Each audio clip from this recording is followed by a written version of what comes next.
All right. All right. Welcome back to the live show. You know what time it is. It is your boy Genesis. It is currently 7:12. 7:12. Okay. Okay, Mike. Relax. Okay. Relax. It's currently 7:12 p.m. and today's date is the 5th of August 2025. How are you doing? How are you doing, ladies and gentlemen? We are back for another episode. It is, it is, it is Tuesday. All right, it is Tuesday. Taco Tuesday. Taco Tuesday. You know what time it is. All right.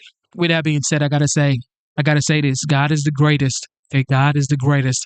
America is the greatest nation on the face of the earth, and God made it so. Don't forget, be nice in the comment section. And you are an American first before you are a Democrat or a Republican. So be nice. All right. Now, I also got to say, America is the land of freedom.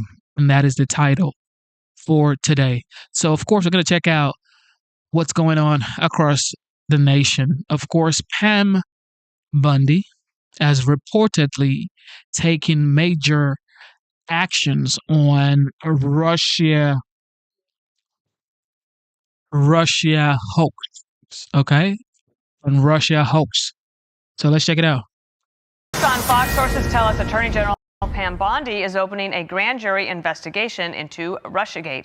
This after DNI Gabbard issued a criminal referral claiming former Obama officials manufactured intelligence linking President Trump to the Kremlin. So let's bring in Trey Gowdy. He's host of Sunday Night in America and author of the Sure to Be bestseller. It's a new novel. It's his first. It's called The Color of Death, and we look forward to that. Trey, here's what President Trump said on Truth Social. The truth always wins out. This is great news. God bless America. And a White House spokesman told the New York Post. This effort aims to provide the American people with the truth about the extent to which former government officials work to sabotage the Trump administration and undermine the will of the American people in a clear attempt to subvert our constitutional republic. Can you explain to people in your way, which is always so clear for us non-lawyers, what is happening here?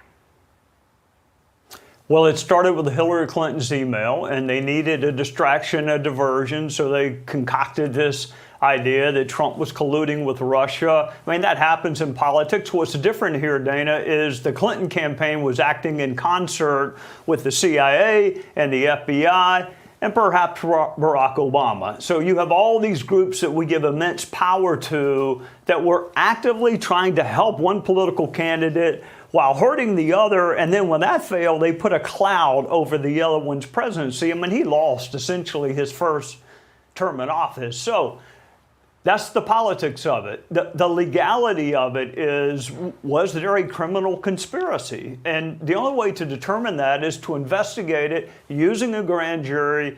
Look, Congress, they can send subpoenas and they get turned into paper airplanes and thrown back at you. That's not true of grand jury subpoenas. You have to comply with it. They can make witnesses come and testify or invoke a privilege. They can go, you fill in the blank kind of documents, phone records, text records, bank records. They don't have to ask for it. They go get it. So it is a powerful investigative tool. Whether or not there's a statute that fits within the statute of limitations remains to be seen. Okay, so there is a saying that a grand jury could indict a ham sandwich. Former administration officials aren't necessarily ham sandwiches. Obama, I guess, would have immunity as President Trump established during that Supreme Court ruling. But that doesn't mean that others couldn't, like the former CIA director, Brennan. So is the statute of limitations something that he can rely on if the grand jury does go forward and decides to push forward to a trial? Well, it all depends, Dana. So let's imagine that you and I come up with a 371 conspiracy to defraud the United States.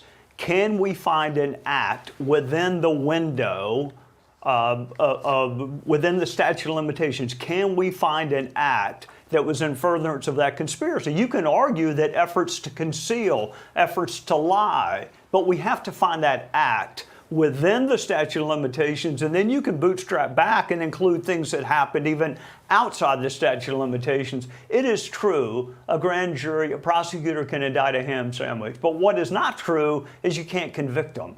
So getting an indictment, arresting someone is of no consequence if you can't get a conviction, and prosecutors know that. So the standard for charging someone is much lower than the standard for convicting. So DOJ, an indictment's not a win. A conviction is a win.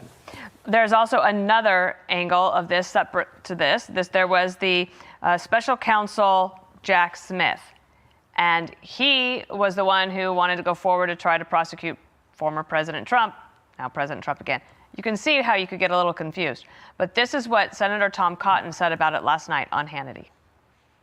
Anybody with two eyes to see could say that he was simply racing the clock to try to get these cases to a jury in Washington, D.C., to convict Donald Trump and imprison him before the American people could elect him. There's no logical explanation for those decisions other than a desire to rush these cases through the system. Jack Smith even acknowledged that in his final result, that he was driven in no small part by trying to reach a verdict before the election.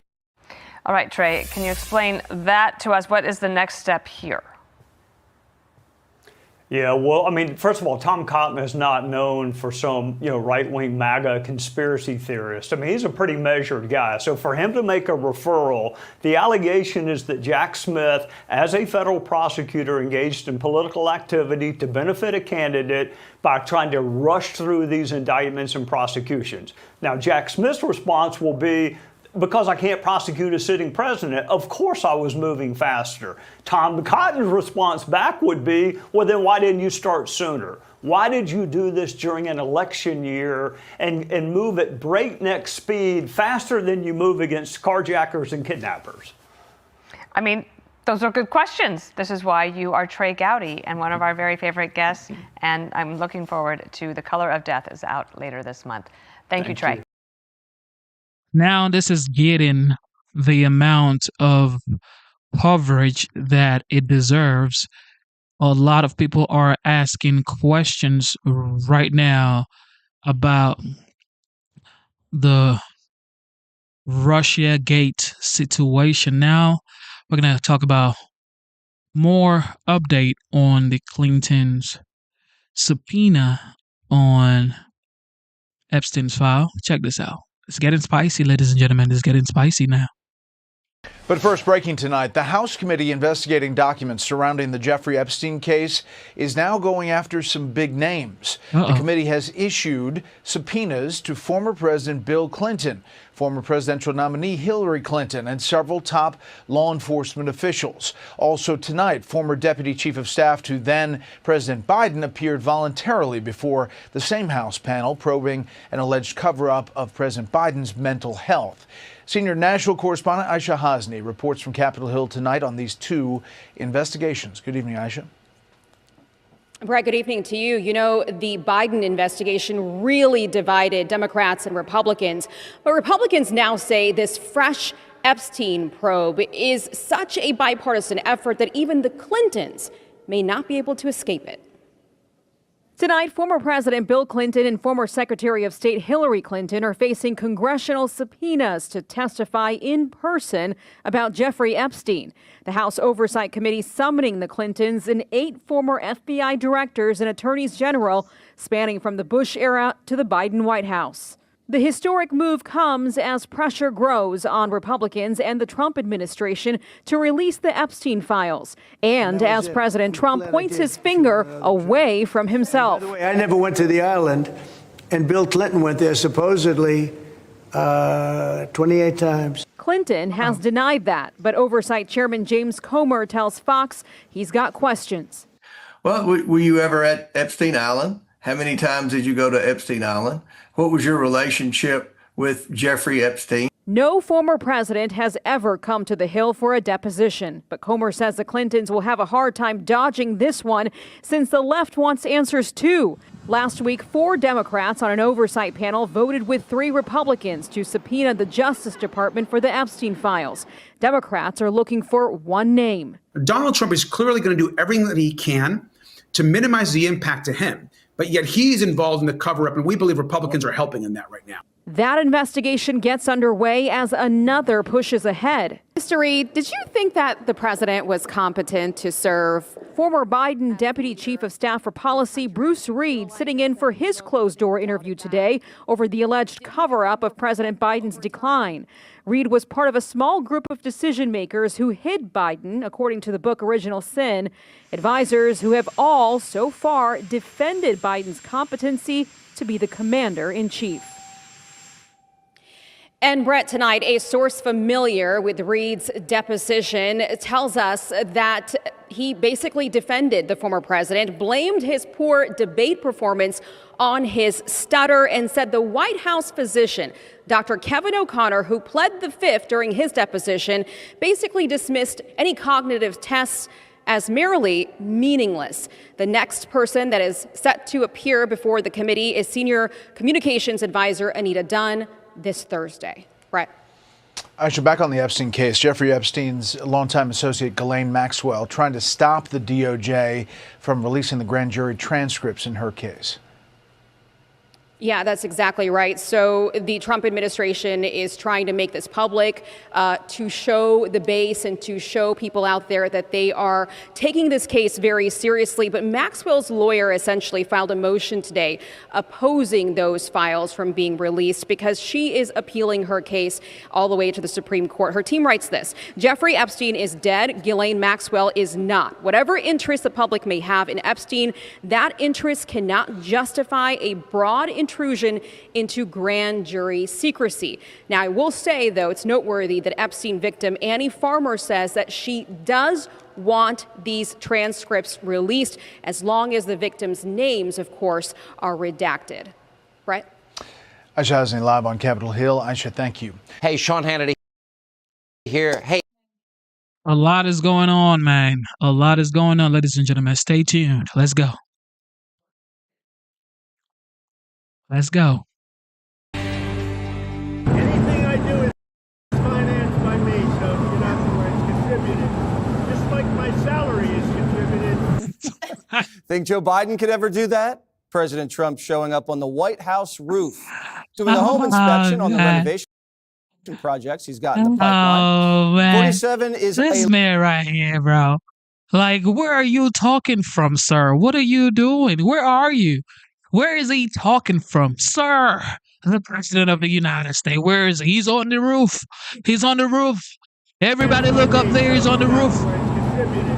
Just like my salary is contributed. Think Joe Biden could ever do that? President Trump showing up on the White House roof, doing a home inspection on the renovation projects he's got in the pipeline. 47 is a living metaphor for how he towers over the Democrats, who are currently screaming how the roof's on fire, hiding out in blue states during a gerrymander battle royale in Texas that could give the GOP 5 new seats, which 47 says he's earned. California's gerrymandered. We should have many more seats in Congress in California. It's all gerrymandered. And we have an opportunity in Texas to pick up 5 seats. We have a really good governor, and we have good people in Texas. And I won Texas. I got the highest vote in the history of Texas, as you probably know.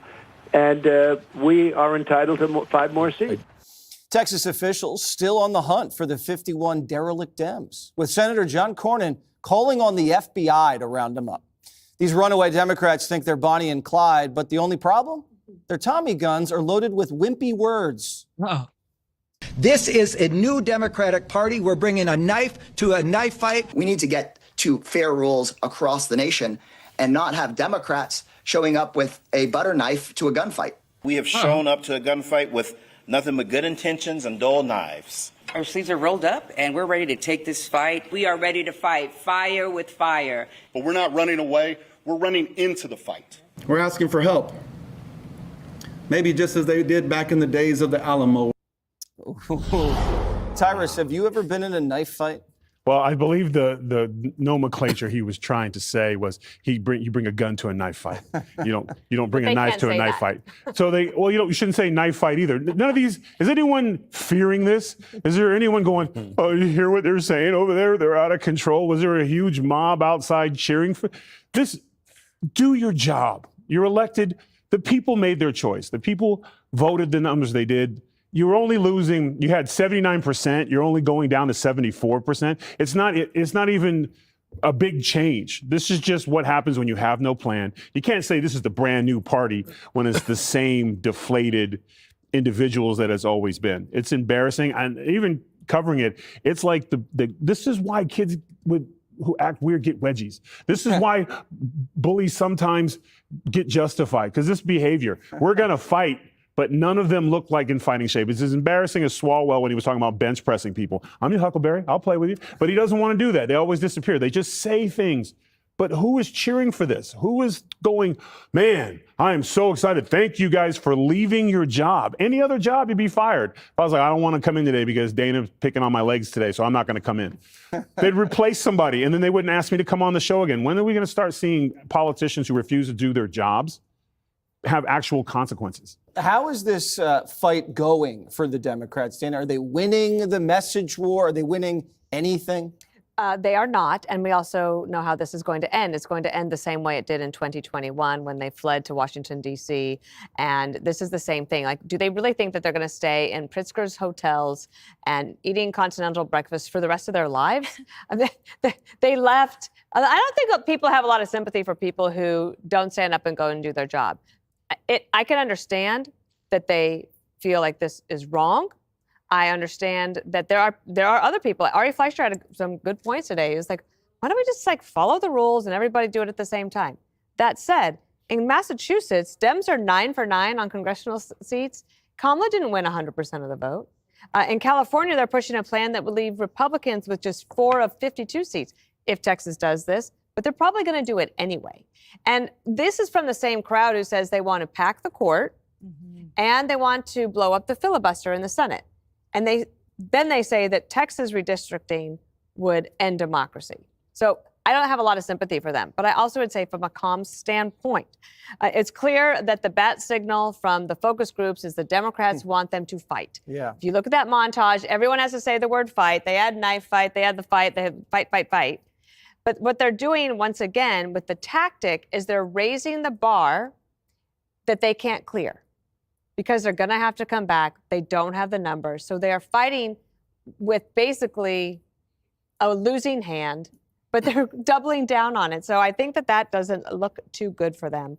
And I also don't know if this was entirely necessary. I do think President Trump is actually in very good position to keep a hold of the House and the Senate in 2026. Dana, did you just say I did not say it. Wave. I said he is likely to keep it. Okay. And I know that the margins are small, but I don't think that this was totally necessary. Wow. Dana kind of said red wave. That's what I heard. Harold, it's good to have you back around the table. Glad to be back. How do you think the Dems are doing when they are fighting but also running?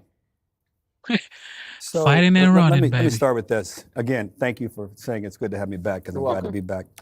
What the president and what the president's encouraging the Texas legislature to do is wrong.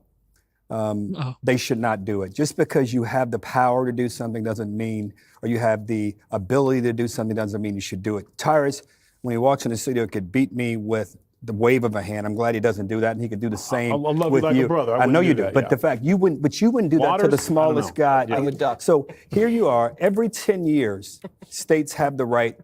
Every state does this. They wait for the census data to come in because we have a fixed number of members of Congress, 435. It used to be each district was roughly 450 to 550,000 people. It's grown now to almost 1 million, depending on some districts, because of the population movement around our country.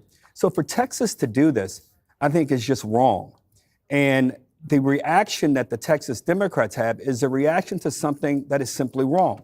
Now, the California governor, the Illinois governor, the New York governor, who are all Democrats, are saying we're going to counter this.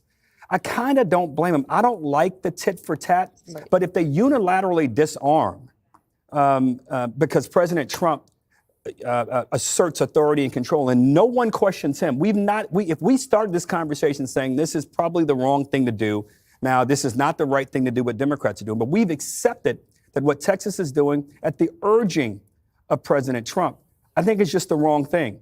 Now, two, I don't think Dana was saying red wave come 2026. What Dana is saying, though, would go against tradition, because normally the president in his first term, and this is the second term for the president, but it's kind of a midterm election, although it's a second term, the party in office in the White House generally does not fare well, Democrat or Republican. This is not an assault or an insult at President Trump in any way whatsoever. So when you see a president do something like this, urging Texas to do this, this is not, in my estimation, a position of strength or confidence being exerted by or imparted by President Trump, who really, in my mind, I've said before, is the greatest political athlete I've seen in politics in my lifetime.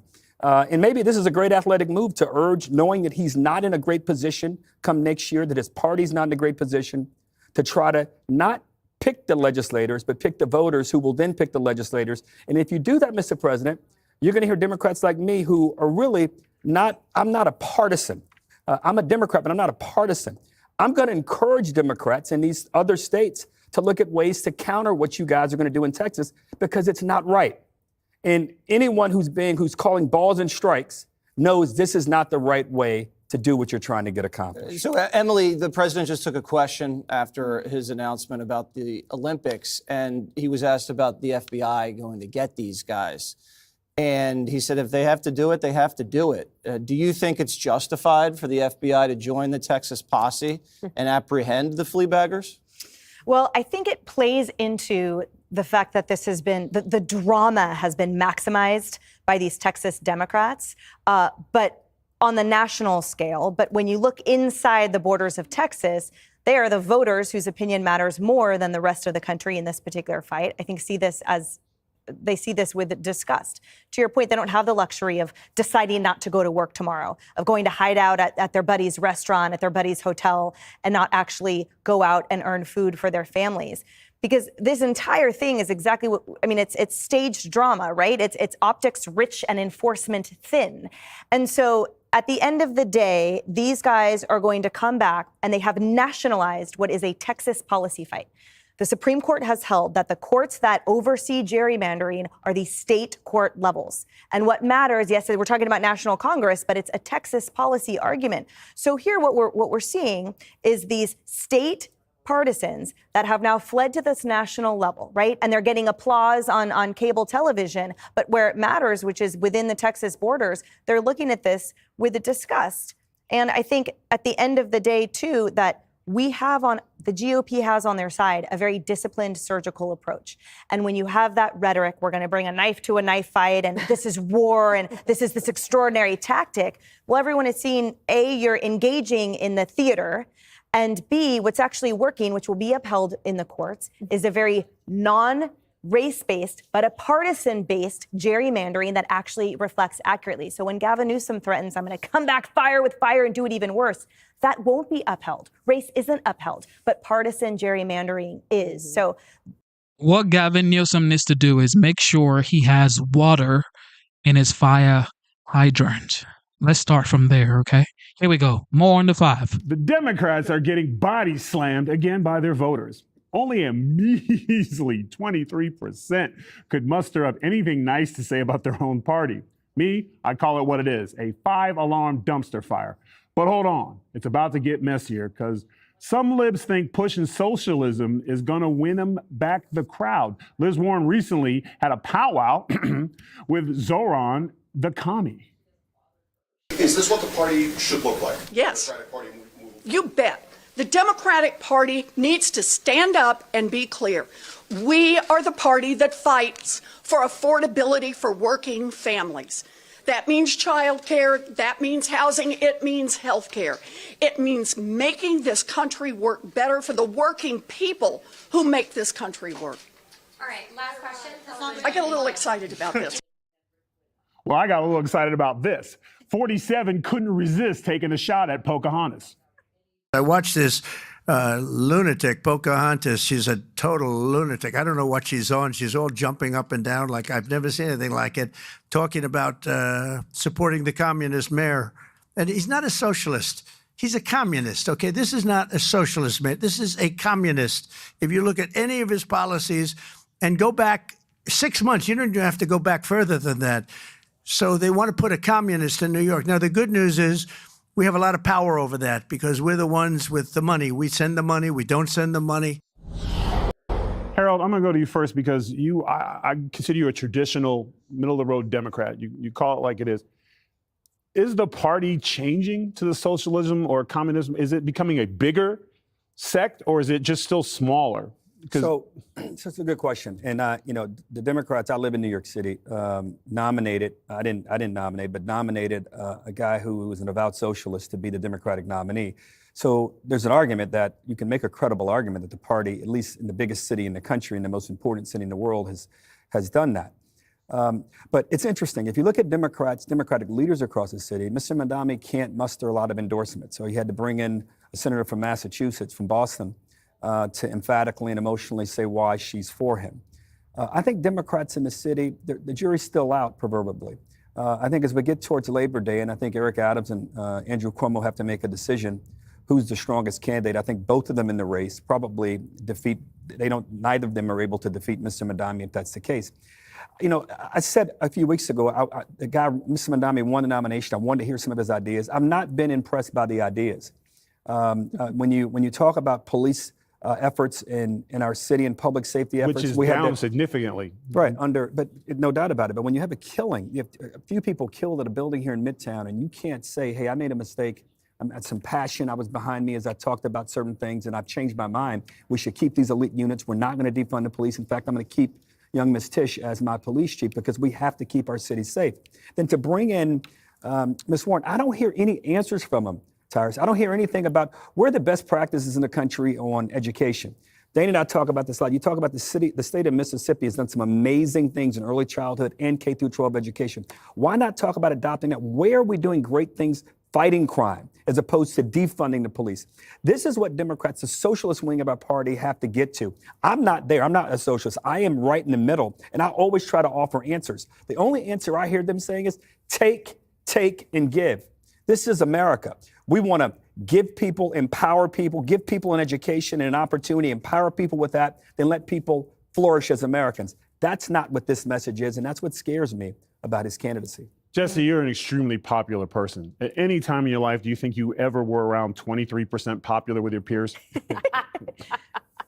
With my peers? Yeah. There was a time. 23%? Yeah, maybe I was like 22 years old. It's not a great semester. Right. But I bounced back. You did bounce because you were in the high 90s now. Right. Now I'm in the high 90s and I'm living the dream. But when Liz talks about affordability, you got to look at what this country used to be. For most of the last century, a dad could have one job, could have a house, his wife could take care of the kids at home.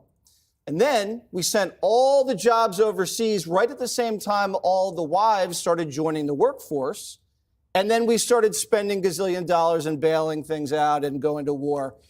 And then we wondered why everything became so expensive. Childcare is really expensive because everybody wants to send their kids to childcare because both parents are working. So the demand is through the roof.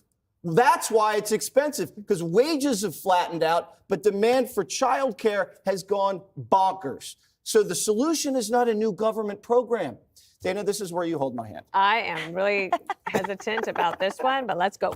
Why should I, or anyone at this table, pay to raise another person's child? Why should we pay to raise another kid who's 3 years old? Shouldn't the mother raise that child in those formative years, or the father figure it out? I know it's very expensive, but that doesn't mean you just have to take from other people. And do you really want the government to raise your child? The government just lost 300,000 children. You want a government-run daycare after they just lost 300,000 children? And talk about the quality of the people they're going to be working at the government-run daycare. This is not the best and brightest.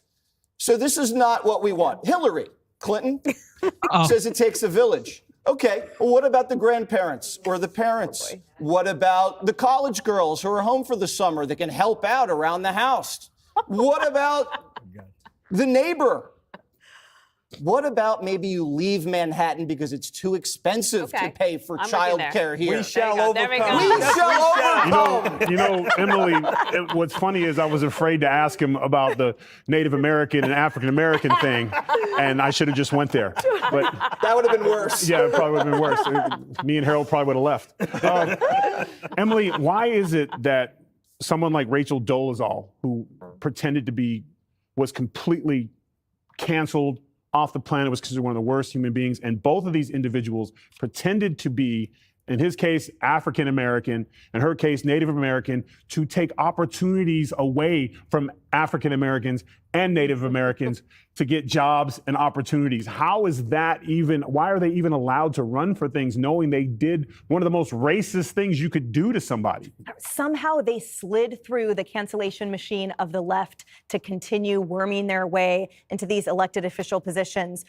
Look, as a New Yorker, I find it just sort of surprising, and it leaves a bad taste in my mouth that Liz Warren is coming in here and sort of nationalizing the mayoral race. She obviously doesn't understand economics or anything about New York City, but from where I sit, we've lost 1 million people, and that's just from the consensus in 2020, and from April 2020, we lost 1 million people, we lost a congressional seat, and you know how much money we lost as a state?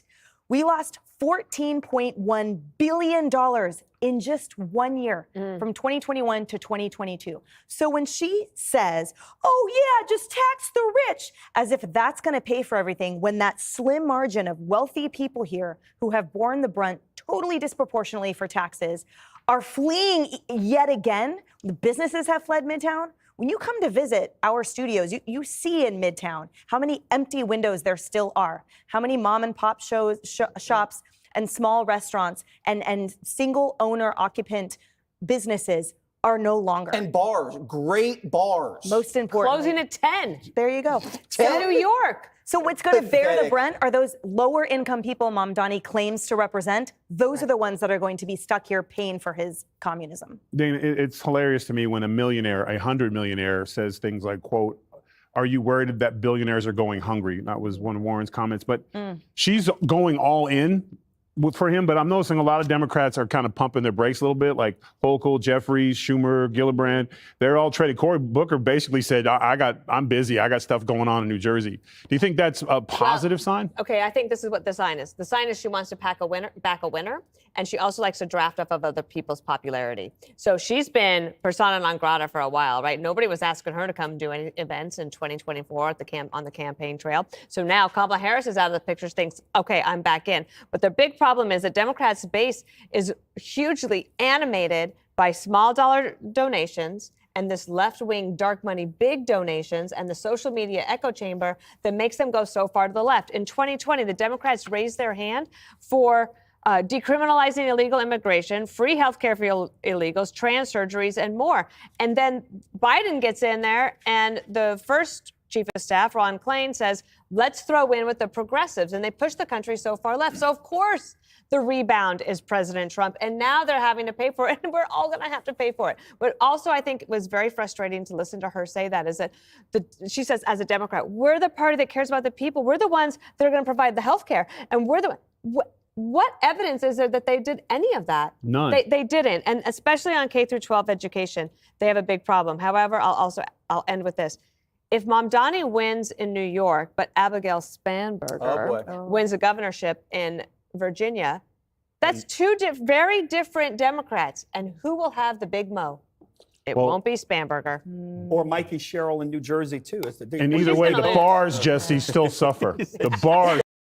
Do you guys think that Mamdani is going to be the next mayor of New York? I think if it happens, it is probably going to be one of the best things that happened to New York, because now the governor position would most likely go to the Republican Party, because everybody would be wide awake and see that it is absolute trash to have voted for Mamdani. Ladies and gentlemen, here we go. More on the 5. Let's go. America First will get a load of this. A Democratic lawmaker is apparently proud to admit that she's putting her country last. Members of the squad and several House Democrats taking shots at the U.S. during a conference in Mexico City. But Illinois Representative Delia Ramirez is causing the most controversy. She said this. I want to finish by saying a few words in Spanish because I am a Guatemalan with much pride before I am an American. Representative Ramirez later tried to clean up that statement by saying this: only those who believe America should not include the children of immigrants or be diverse would attack me. Honoring my Guatemalan ancestry only strengthens my commitment to America. So the White House weighing in, saying that these Democrats' comments are despicable and underscore their commitment to putting Americans last. I always say, Emily, that Peter, my husband, is British by birth, but American by choice. And he can be proud of Britain, though he's not at the moment. But you can be, but he chose to be an American, and she's a member of Congress. That's the whole point. Messages matter. When my grandfather immigrated here, he had to renounce his citizenship to Italy to become an American citizen. And then he framed and hung his United States citizenship certificate on the walls in their home for the rest of his life. And I was thinking about that when I saw this segment. I thought, you know what, the message that one man, one immigrant sent, how proud he was to be a U.S. citizen, how proud he was to be here. Why can't an elected official have that same pride, even a little bit of that, when you are on the world stage? It sends a really bad message. What do you think about this? I think we need to believe them for who they are. Yeah. It's very popular to say, I hate America, because this is the only place in the world you can do that.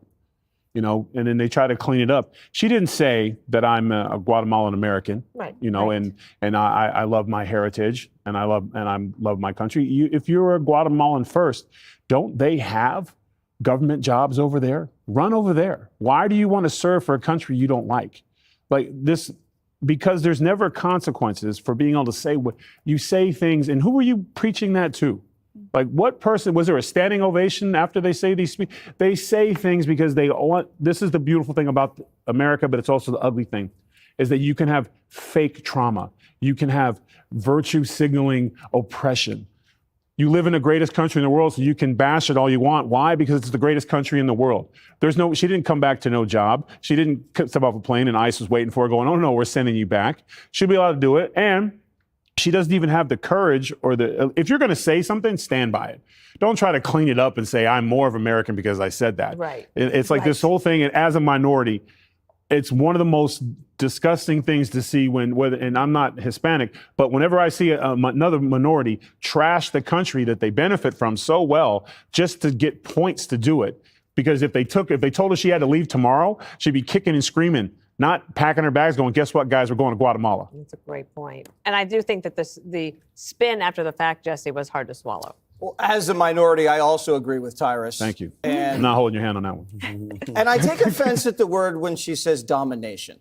Because great nations, empires, the British, the French, great empires, have always sought to seek advantages economically and militarily. It just so happens that because of the geography of Guatemala, they were never able to project power outside of their own borders. Sadly for them. That doesn't mean that they're not a good country. It doesn't mean she shouldn't be proud of her country. Of course she should be proud of Guatemala.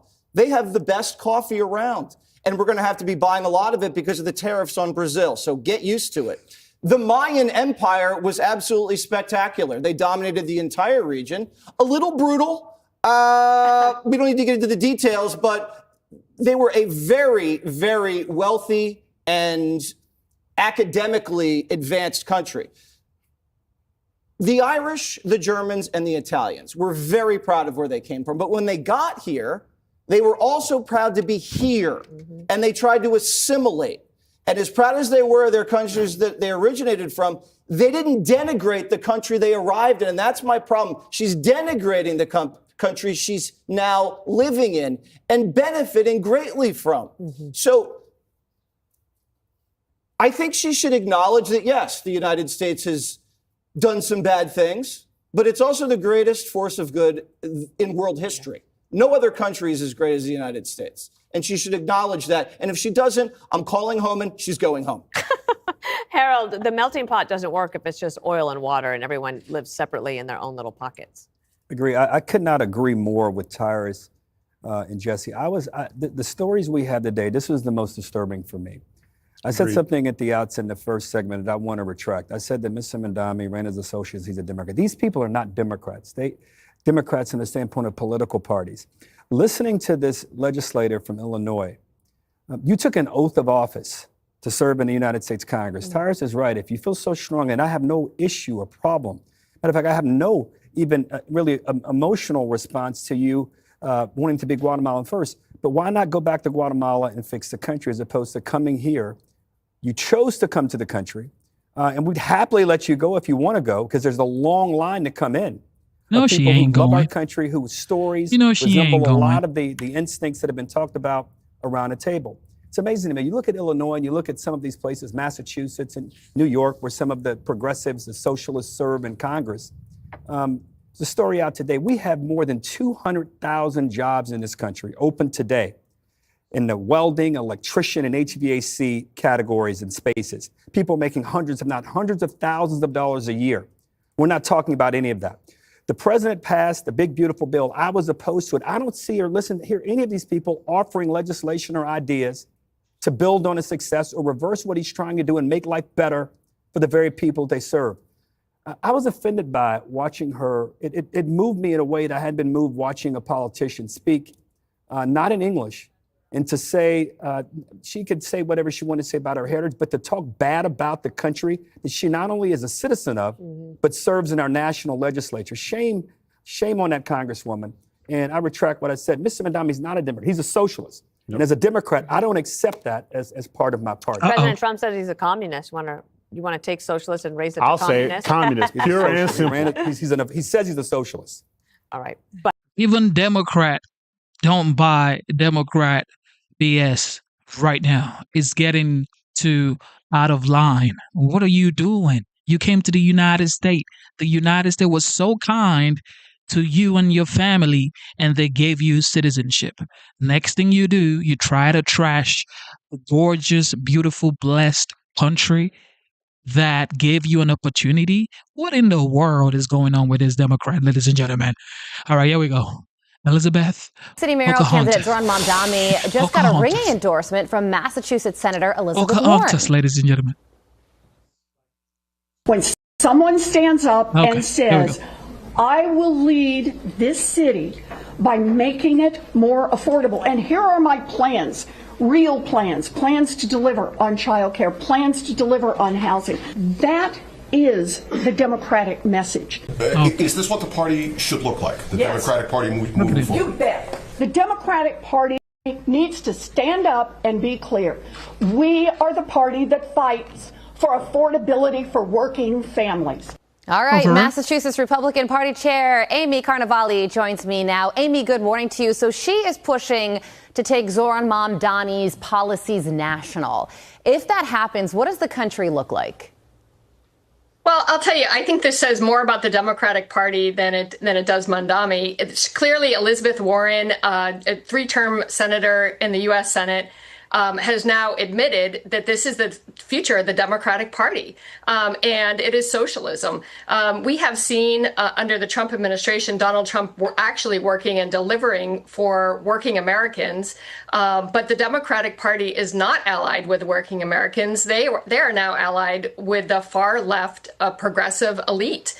And Elizabeth Warren represents that faction of the party, and now she has admitted that the future of the Democratic Party is socialism. Amy, as the Republican Party chair in Massachusetts, you know a lot about how the money works when it comes to elections. So realistically speaking, if Zohran Mamdani does win the mayoral race in New York City, and he is ahead right now, what does that mean for other socialist candidates in other races?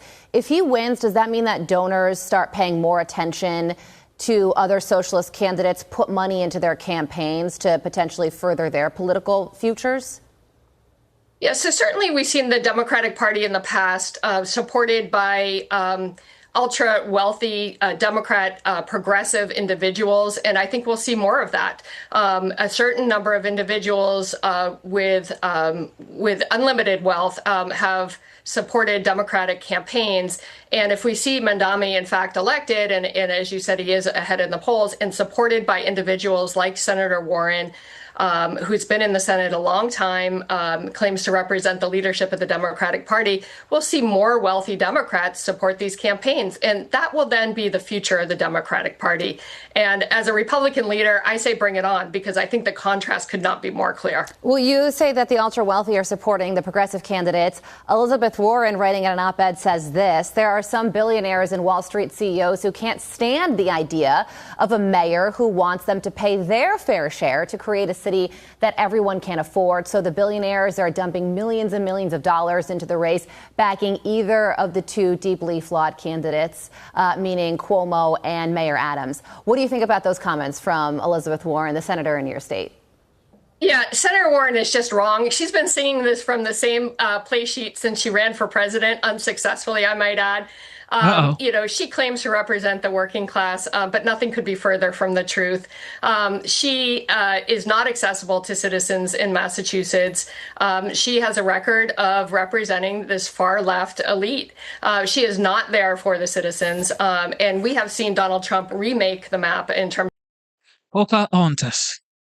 All right, here we go. And I don't think you guys are helping your cases by going to liberal safe havens. It's kind of making the point that us Texans often make, is that if you like these liberal policies, if you want safe harbor there, then just stay there. Don't represent the areas in Texas. We see in New York and California, they've already lost 2 congressional seats to Texas because of their liberal policies. And so the fact is, we passed laws saying that they couldn't use campaign finance money. They couldn't use private money as well, that they funneled through the political campaigns. And now they're going all the way to Illinois because the governor is rich there. Yeah, they're running away from what they're doing down in Texas. They were all voted in to pass laws, and this includes laws for the flood victims too. And so they're preventing voting on that so that these families who were flooded can get help. But instead, they leave the state to avoid having to vote on this because the House requires in Texas 100 members be present to conduct business. So they stand to lose 5 Democratic congressional seats. They're not happy about it, so they left so they don't have to vote on this. It is kind of comical to listen to, in addition to her ridiculous accent, Kathy Hochul threatening to do the same thing. Well, it gets more. Exactly. They've already done it. Gavin Newsom, too. They've already squeezed all the blood out of that stone they're going to get. Correct. And if you think you can get another Democrat seat at it, have at it. You can try it again. But Democrats pretty much invented the whole concept of gerrymandering, and they've mastered it better than anybody. So you can keep trying. I don't think it's going to work. Needless to say, Jasmine Crockett down in Texas is a little bit concerned about it because if the maps get redrawn, she could wind up getting drawn out of her district. Now, let me say, this governor talks a lot of noise, and I made sure that I put up my warrant from 4 years ago to make it plain that they talk a lot of noise, but these guys are weak. That's why they're over here trying to bully people. Bullies are always weak. The difference is they expect Democrats to kind of be the nice guys that we are. They expect us to take the punch and say thank you. Well, I am here to tell you, not only are we going to punch back, but we're about to beat you down. That's right. Yeah. We are going to win. They understand the importance of standing for what democracy is and making sure that it does not fall by the wayside. They understand that we have a Timmu Hitler in the White House right now that thinks that he is going to become the dictator of the United States. What does that even mean, a Timmu Hitler? I mean, they always go low. Like a cheap knockoff? And it's like it's losing its sting because they've classified everything that Republicans do as Hitler-like. I would just say Eddie Bernice Johnson was a moderate in Texas. She represented that district very well. I grew up in that district. And she was known to work with Republicans. Mm-hmm. That's why her seat was always protected, because they were able to do business with her. Jasmine Crockett is just not that person. And you are going to lose your seat because the seat should have been gone. It should have went to the Republicans a long time ago. But because Eddie Bernice Johnson was, as they said, the gentlewoman from Texas, she kept her seat and she got the business for her district while maintaining being a Democrat as well. We've heard, Lawrence, elections have consequences, and they have the majority. Republicans have the majority in Texas. They are allowed to do this. And when you're a Democrat and you're elected to your seat, you shouldn't flee your state so you don't have to face business in your state. But this is not the first time they've done it. Remember, they did it back in 2021 when Republicans restrict the hours for early voting. They imposed new voter ID requirements for mail-in ballots, just making it safer and fairer. The election's fairer. But look at that. Remember, they fled. They went to D.C. and they had that case of Miller Lite on the bus with them. Yeah. They came back and they ended up having to vote, and the governor passed the law. And I think it's so interesting. If you want to know what somebody really cares about, what do they fight for? This is what they fight for. They don't fight about the fact that you had an invasion at the border. They don't fight about rising crime rates. They don't fight about people losing their jobs because of an economy or anything like that. What do they fight about? They fight. When do they saddle up and ride to Illinois with a six-pack of beer? It's when their power is threatened. And I think it completely defines the Democrat Party today. That's all they have. Well, they also don't understand the voters as well. Like, if you look at the Valley, you look at different parts of Texas, the Republicans surge in support with Latinos, with Asians, with black voters as well, because the Democrats weren't focused on the issues that matter to them. And so when you look at the map now, at some point it was going to be redrawn anyway, just by the demographics there. I went through this during the show yesterday. They've been saying for years that Texas is going blue. It's absolutely not going blue. And the voters showed you that message in the last election. I'm Steve Doocy. I'm Brian Kilmeade. And I mean... So they had beer in the van or the bus. Typical Democrat, ladies and gentlemen. Here we go. Here we go. Governor Greg Abbott is now calling for the arrest of more than 50 Texas Democrats who fled their state, hoping to block redistricting efforts. Those Democrats are now declaring an all-out war against the new map, preventing a vote that would give Republicans up to 5 additional seats in Congress. Hello, everyone. This is Outnumbered. I'm Emily Compagno, and here with my co-host, Harris Faulkner. Also joining us today, Ainsley Earhart, Fox & Friends co-host, Dr. Nicole Saphier, Fox News contributor and board-certified physician, and Joey Jones, Fox News contributor, retired U.S. Marine bomb tech, and New York Times best-selling author of Behind the Badge. Now, Governor Abbott is threatening those Dems with the risk of daily fines, among other severe consequences, like felony charges and removal from office. At stake here is control of Congress. The effort to redraw the congressional map in Texas could give Republicans up to 5 seats, giving the GOP an advantage in next year's midterms.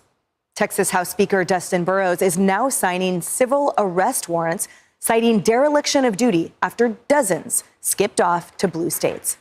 But those Dems aren't backing down. Here's a few of them during a press conference in Illinois last hour. Watch. Right now, there's folks saying that we walked out. And I think everyone behind me will say, we're standing up. And as Texans would say, we're standing tall. My Republican colleagues in Texas, you wrong for this. You wrong for this. You already have the governor's office.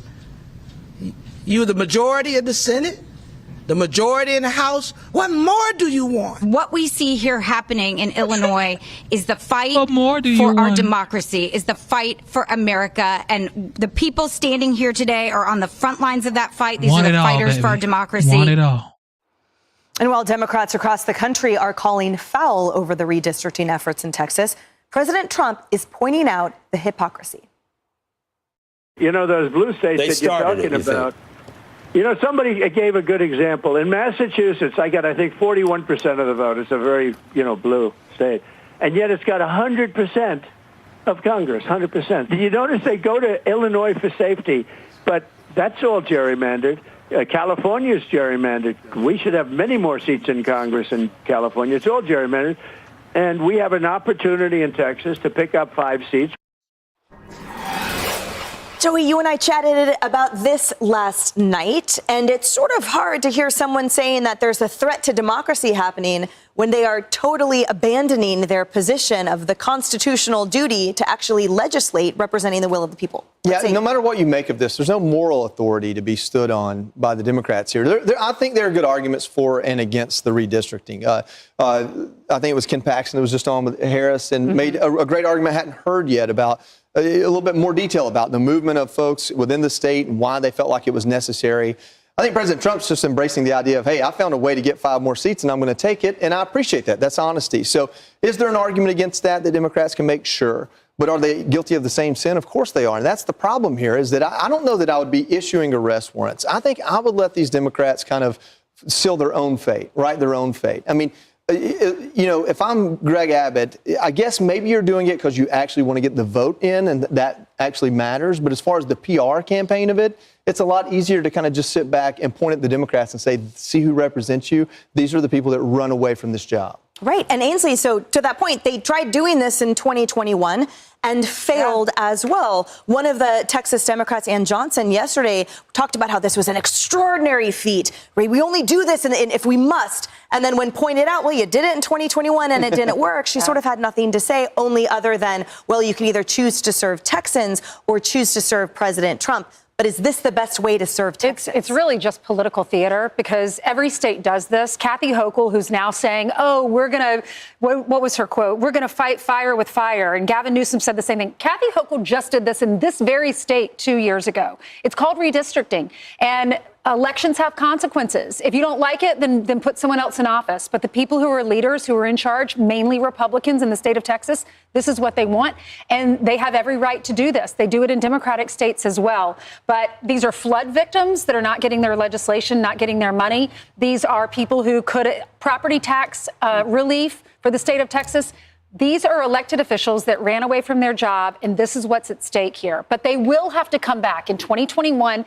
Remember, they went to Washington. They put the case of Miller Lite on the bus with them, and they headed for Washington. They had to come back. And they came back with COVID.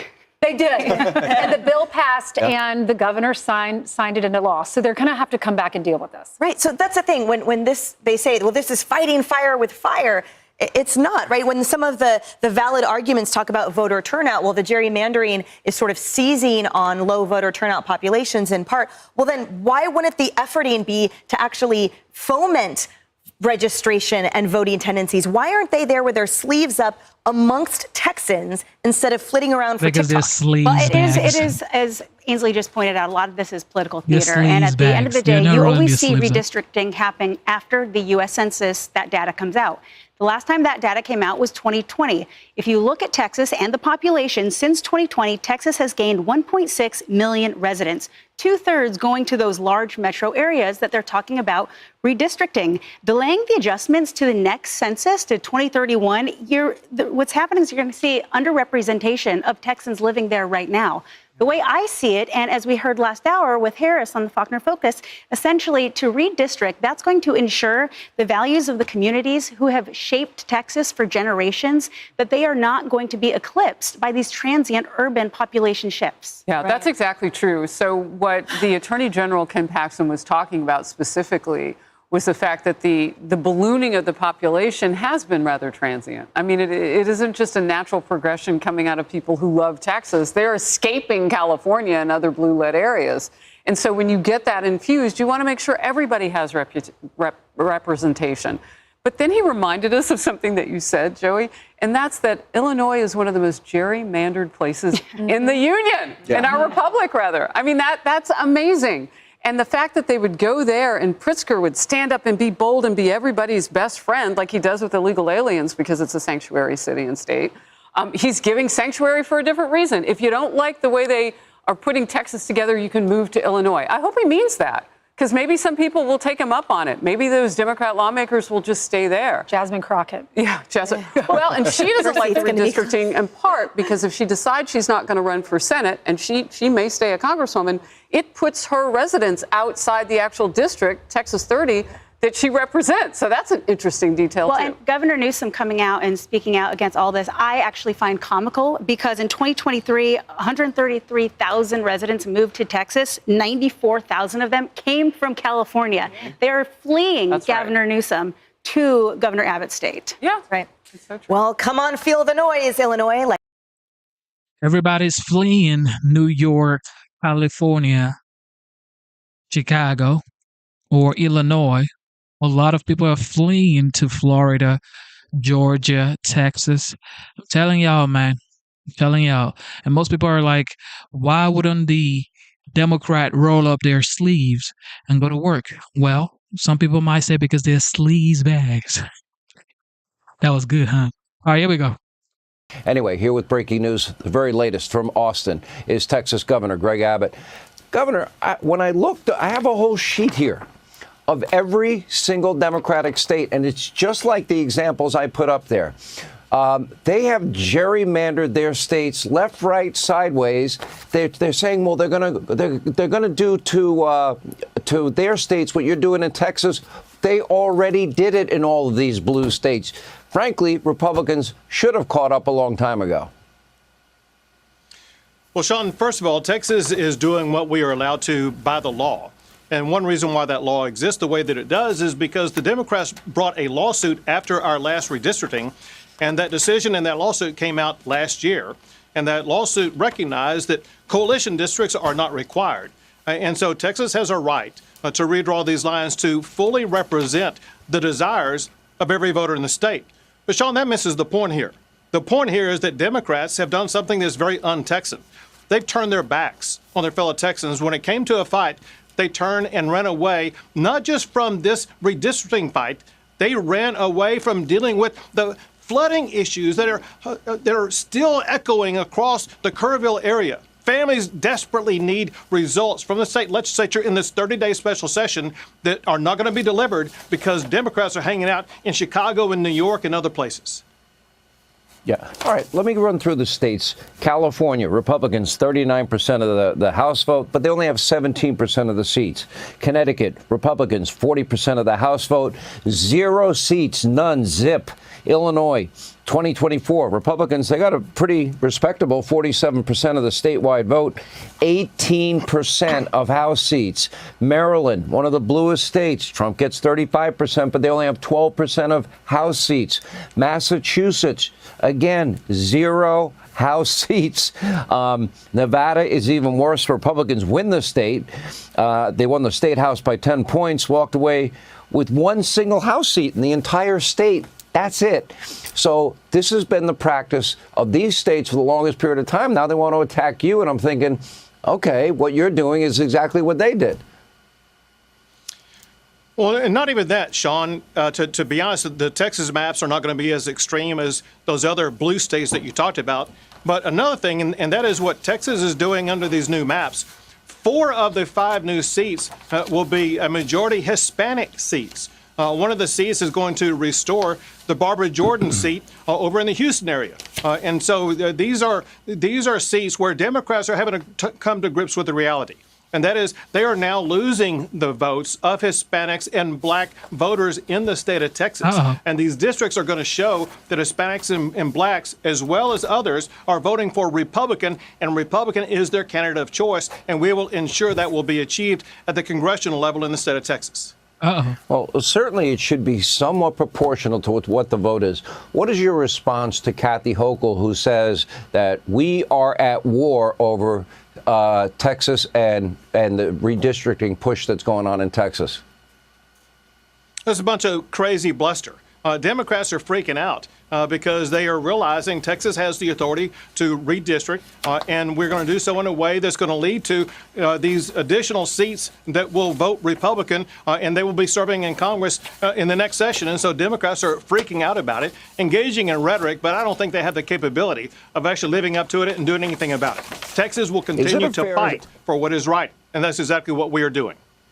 Is it a fair statement to say that Republicans, in terms of the percentages and numbers that they have voted, have been unfairly cheated out of their representation? I think that's a more fair statement.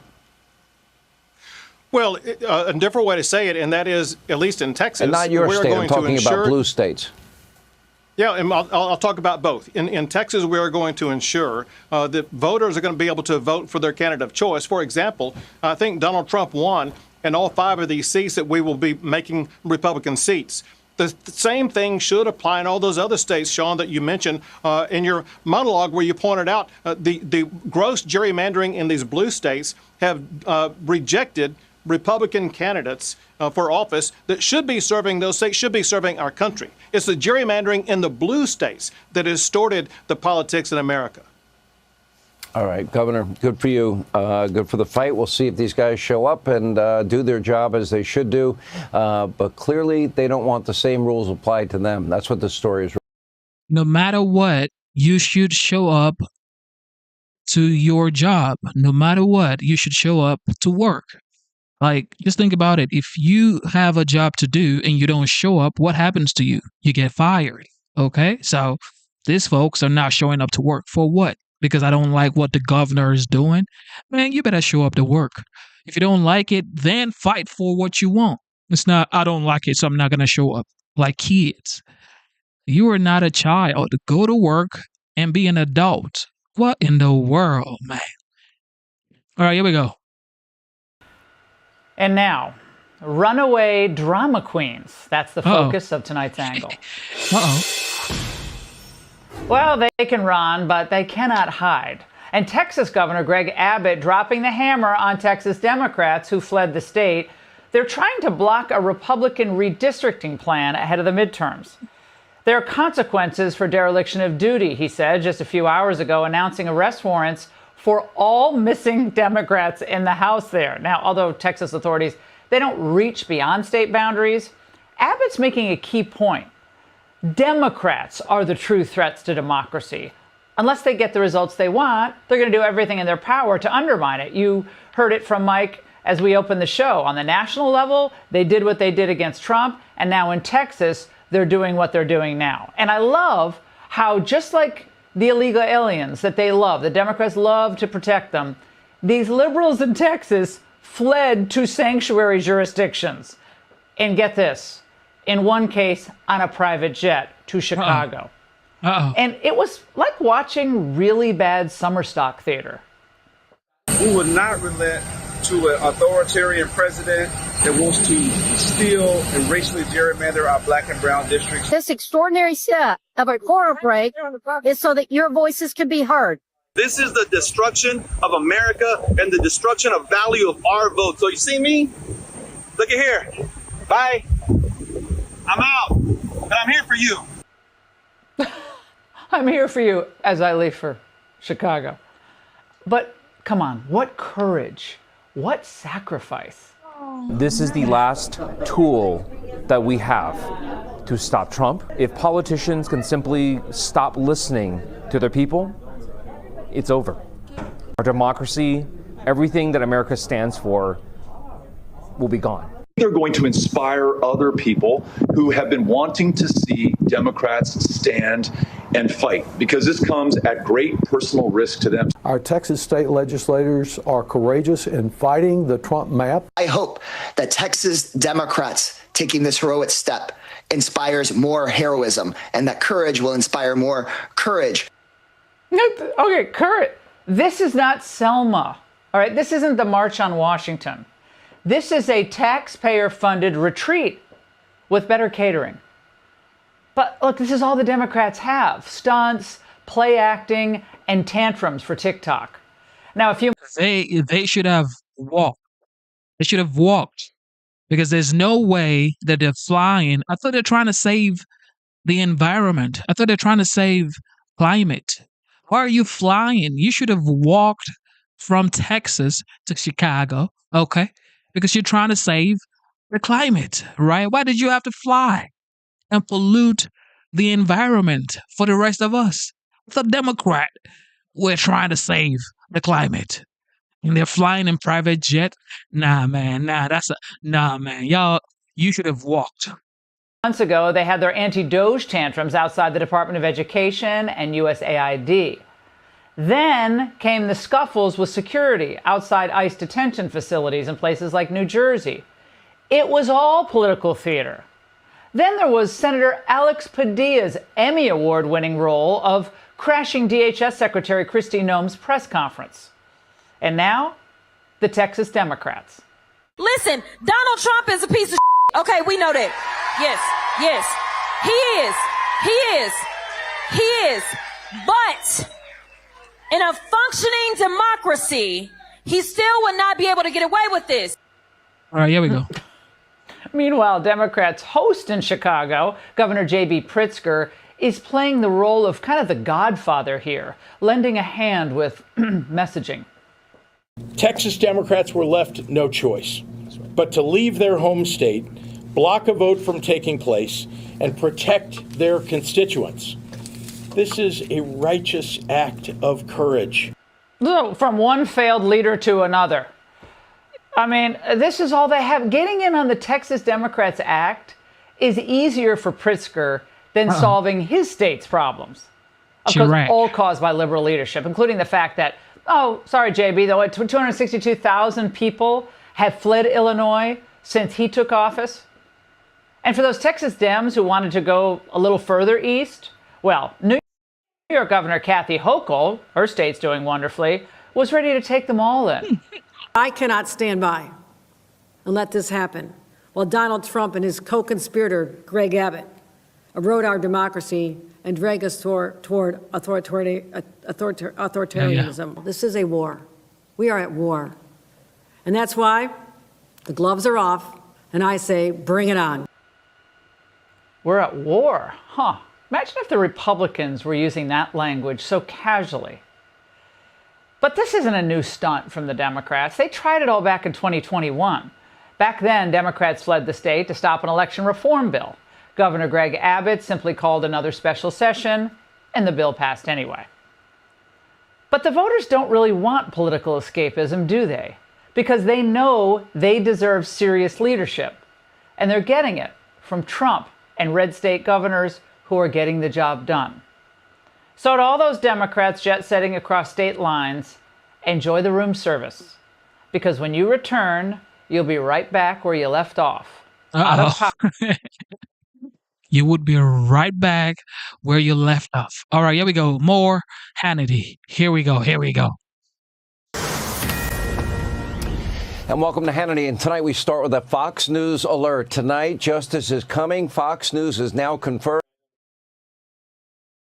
A federal grand jury has now been launched at the DOJ to pursue possible criminal charges related to the Russia hoax. Now, keep in mind, grand juries are conducted in secret, so we don't know what the charges are that are on the table, and these charges, what they're against. But if I were a deep state actor, you know the names, I would be deeply concerned. We have more on this major development. That's straight ahead. Also, our buddy, the one and only Stephen A. Smith, will join us to respond to the former First Lady of our country, Michelle Obama. Take a look.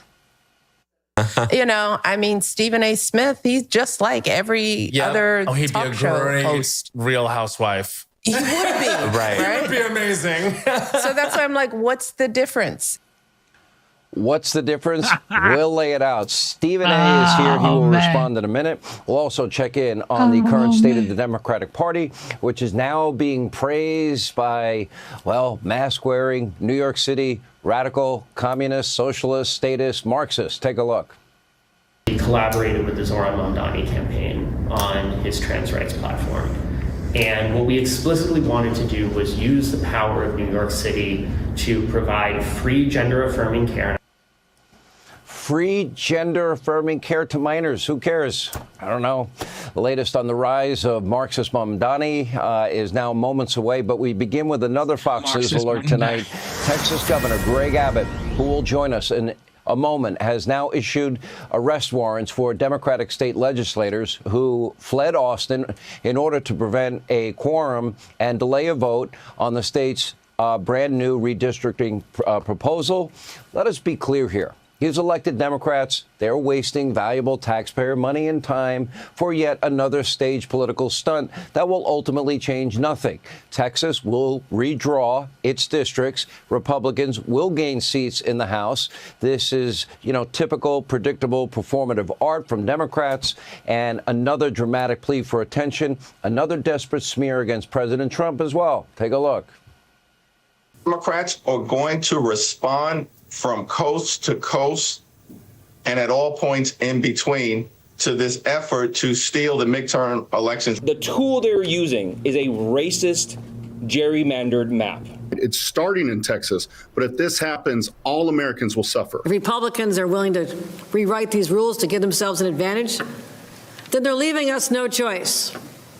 We must do the same. I'm telling you right now, we need to win in the midterm. We need to stop him from cheating, from lying, and from stealing the election.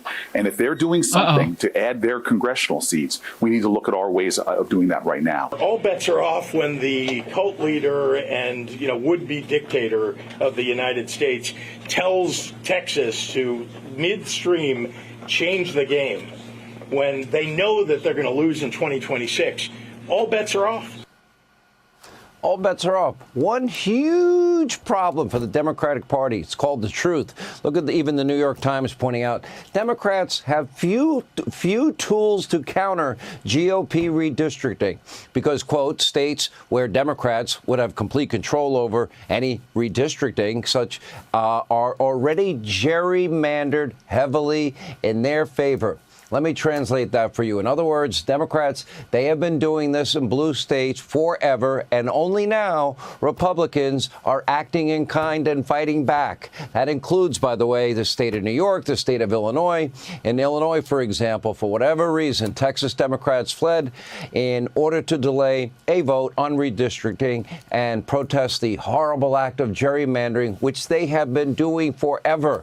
Of course, Illinois has a long history. It's been one of the most gerrymandered states in the country. Let me give you an example. 2024, Donald Trump, he got 44% of the vote in Illinois. Not bad considering most people with common sense in Illinois got out and left, and Republicans won 47% of statewide the House vote, but they only have 18% of the House seats.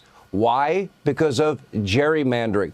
Take a look at this map. Because of the way it was drawn by Democrats, only 3 out of the state's 17 House seats are controlled by Republicans. And it's not just Illinois.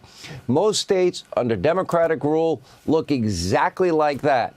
In Maryland, for example, Republicans have just 1 seat while garnering 35% of the vote. In Massachusetts, Donald Trump got 36% of the vote.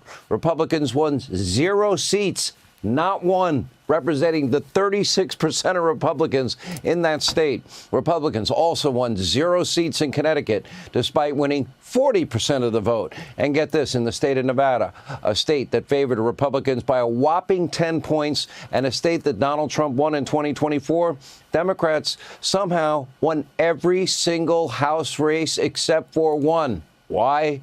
Gerrymandering. And we can go on and on and on. In fact, in 2024, Republicans won the nationwide vote by more than 2 points and lost 2 seats because of gerrymandering. And yet Democrats are now suddenly up in arms about redistricting.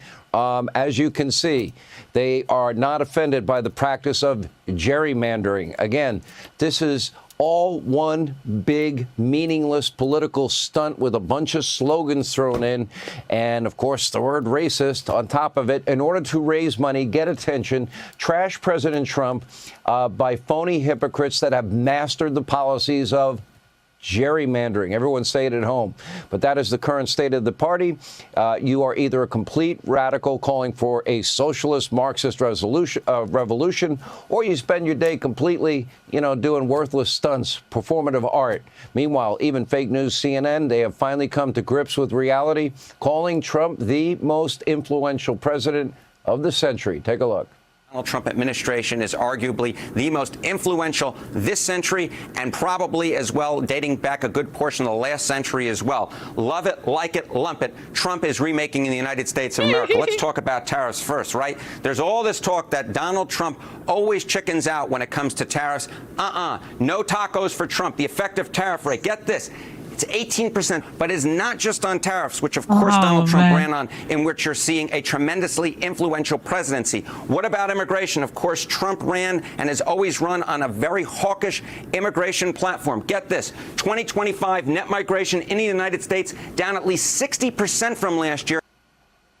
Love it, like it, lump it. In just 6 months, President Trump is getting huge things, consequential, transformational things accomplished, and the Democrats, they're falling apart. No tacos for Trump. I'll tell you that much.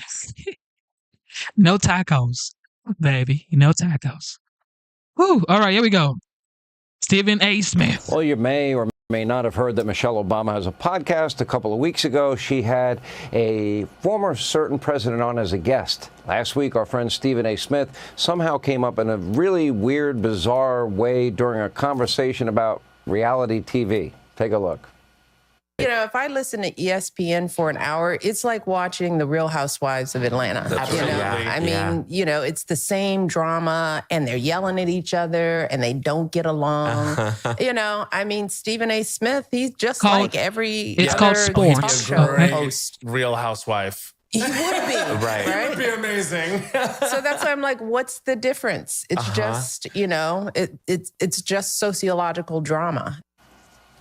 Really, Michelle Obama isn't the only ghost of the Democrats' past to reemerge on the public scene recently. Former Vice President Kamala Harris announced her return to the spotlight last week with a book launch and an appearance on the very canceled Colbert. But some Democrats are not happy to see Kamala again.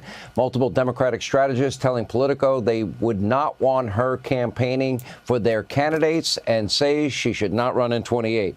Here with his take, the star of First Take and the host of his own podcast and the host of every other show that he does, the one and only Stephen A. Smith. I took great offense at this. All right, so you and I will talk sports off air, and we'll agree at times to disagree. But when you look at an athlete, they have dedicated, whatever sport it happens to be, they have dedicated their entire lives to reach the pinnacle of success, to become a professional athlete or a top D1 college athlete. There's no comparison to these reality housewives show. I found it insulting. Well, zero, but I didn't take offense to her comments. You know, she was comparing reality TV to sports TV from the standpoint of watching us go at one another. Well, first of all, like you said, there's no relation because these are some of the greatest athletes on the planet Earth that play professional sports. That's who we're talking about as opposed to reality TV stars that can barely act. That's number one. Number two, when you look at what she was talking about, you also have to take into consideration that she doesn't really pay much attention to sports. Evidently, she leaves that to her husband. And when she talked about First Take, she talked about us arguing with one another, hating on one another. We got a lot of love for one another on First Take. We get along just fine. We have a blast laughing and joking and having a ball and yelling at each other about sports. Sometimes we're monotone in our delivery, but we have a lot of fun on First Take. That's why we've been number one for 13 consecutive years and counting. That's number two. Number three, let me say this to the other people she just rapped don't that talk she had politics, and you're doing great. Stop it. Let me say this. Let me say this last part to the other people that were on the table with her. You can say Stephen A. Smith is a lot of things and will be a lot of things. The one thing you can never say about me is that I'm going to be a housewife. There's no confusion there. Zero. Here it is. Too much male testosterone on Hannity tonight. Here it is. Here come the comments. They're going to come flying in on X right now. You're on your own on that one. All right. You actually said something about Michelle Obama. You said a vote for Trump was a vote against you and a vote against women. Yeah. You took huge umbrage with that. Yes, I did, and I still do. I took umbrage against that when she said it. I did the same with her husband when he spoke to young black men in Pittsburgh and basically alluded to misogyny if folks didn't vote for Kamala Harris. And I just thought that I was highly offended by that because for a long time, I think it's been a complete misnomer that black men don't revere black women. Where, you know, mamas and grandmamas and sisters and aunts helped raise us and make us into the men that we strive to be and aspire to be. And we've always revered them, and we have no problem supporting a woman if we agree with them, talking about politically. If Kamala Harris is somebody that most people thought could handle the job of being the president of the United States, she would have been the one to get 77+ million votes instead of Donald Trump. They want to bring up the fact that she only lost by 1.5%, but she lost every swing state. She lost the male vote. She lost a lot of the black vote and the Hispanic vote compared to what Biden had done 4 years earlier. So it was a legitimate, bona fide, straight up loss. And it's the first time a Republican had won the popular vote, I think, since 2004, if I remember correctly. So the bottom line is, it speaks for itself. And in the end, if she was strong enough and it resonated strong enough with more people with that 107 days she had to campaign, she would have won the election. If she was strong enough, maybe she would have got past Iowa in 2020. If she was strong enough, maybe they would not have had to bypass a primary in order for her to be in that situation where she was in a position to succeed. Joe Biden. Do you want to say now, tonight, so what it Hannity, is. you were right about President Trump. He's been a great president, an No, I'm not saying that. unbelievable, consequential, I'm not saying that. transformational 6 months. No, I'm not So willing I to say want you that. to say Let me You tell you should why I'm say not going to say it. Hold on, let me tell you why I'm not going to say the truth. Are you going to interrupt me? Let me You tell you need why to I'm not say going it. to say it. Excuse me. I heard about the 10 trillion in investments for manufacturing autos and semiconductors. Actually, those are it's closer pledges. to 15 now. All right, but those are pledges. Let's see it actually reach fruition. I saw the jobs report. 113,000 jobs was expected in July. Stephen Only A. got about 73. I heard about it. Stephen A. Excuse me, hold on. Is the royal Russia-Ukraine still going on that he said he was going to end? I'm sorry, Israeli-Hamas Stephen A. conflict. Is that over? I mean, is that Stephen a A. perfect record here, Sean? You need to stop that about him. He's got. By the Stephen way, A. hold no on. president One more question. has ever gotten the commitments for pharmaceuticals, rare earths, for The semiconductor commitment. chips, I want to automobiles. see. I want They're the building commitments here in Oh, there's a lot of America. It's a lot of commitments that get made. It don't mean it reaches fruition. I need to see it. Last thing, by the way, You just can't. if the You know what you can't do? big beautiful You bill can't say is so the big and words. beautiful, You were wrong. Listen, Just if the admit big it. beautiful You were bill wrong. is so big and You beautiful, were then wrong. why are all of these other storylines? Why are y'all focusing on all of this other What stuff instead storyline? of poking? Excuse me, Russian collusion. That's what we bringing up now. We bringing that up now. I mean, that's what we Excuse think me, about. do you know what we anything really about? All right, tell me. All right, you're so smart. What is the Hillary Clinton bought and paid for Russian disinformation dossier? What is it? I'm going to test you if you want to go down this road. We'll test you. I'm not going down the road. The Steele dossier speaks for itself. I heard what you said about Hillary Clinton. There's a lot of evidence against. I understand that. What I'm saying, I'm not questioning the information. I'm not questioning the legitimacy of the story. I'm saying, with all the good things that you say Trump is doing, you would think he'd be talking a lot more about that stuff. He doesn't seem to be talking about that very much. Okay, he is. We haven't added up the minutes. We will, but he speaks to the media nearly every day.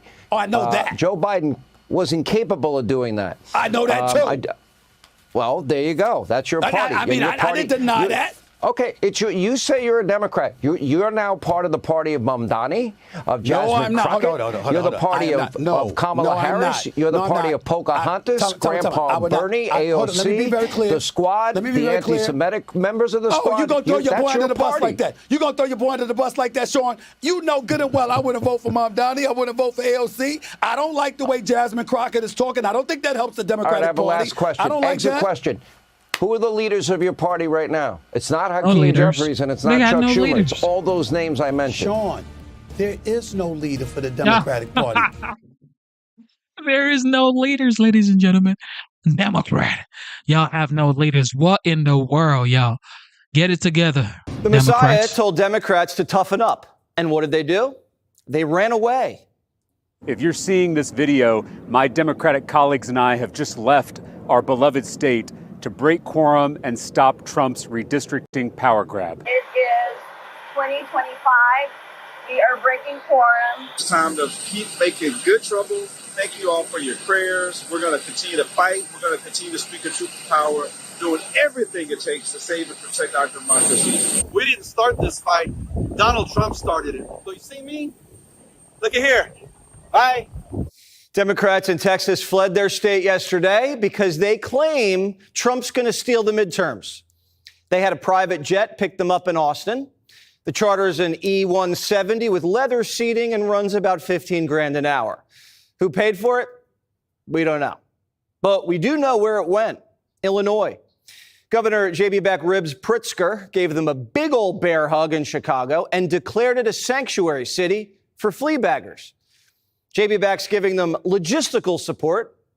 Not sure what that means, but sources say free hotel rooms and meals.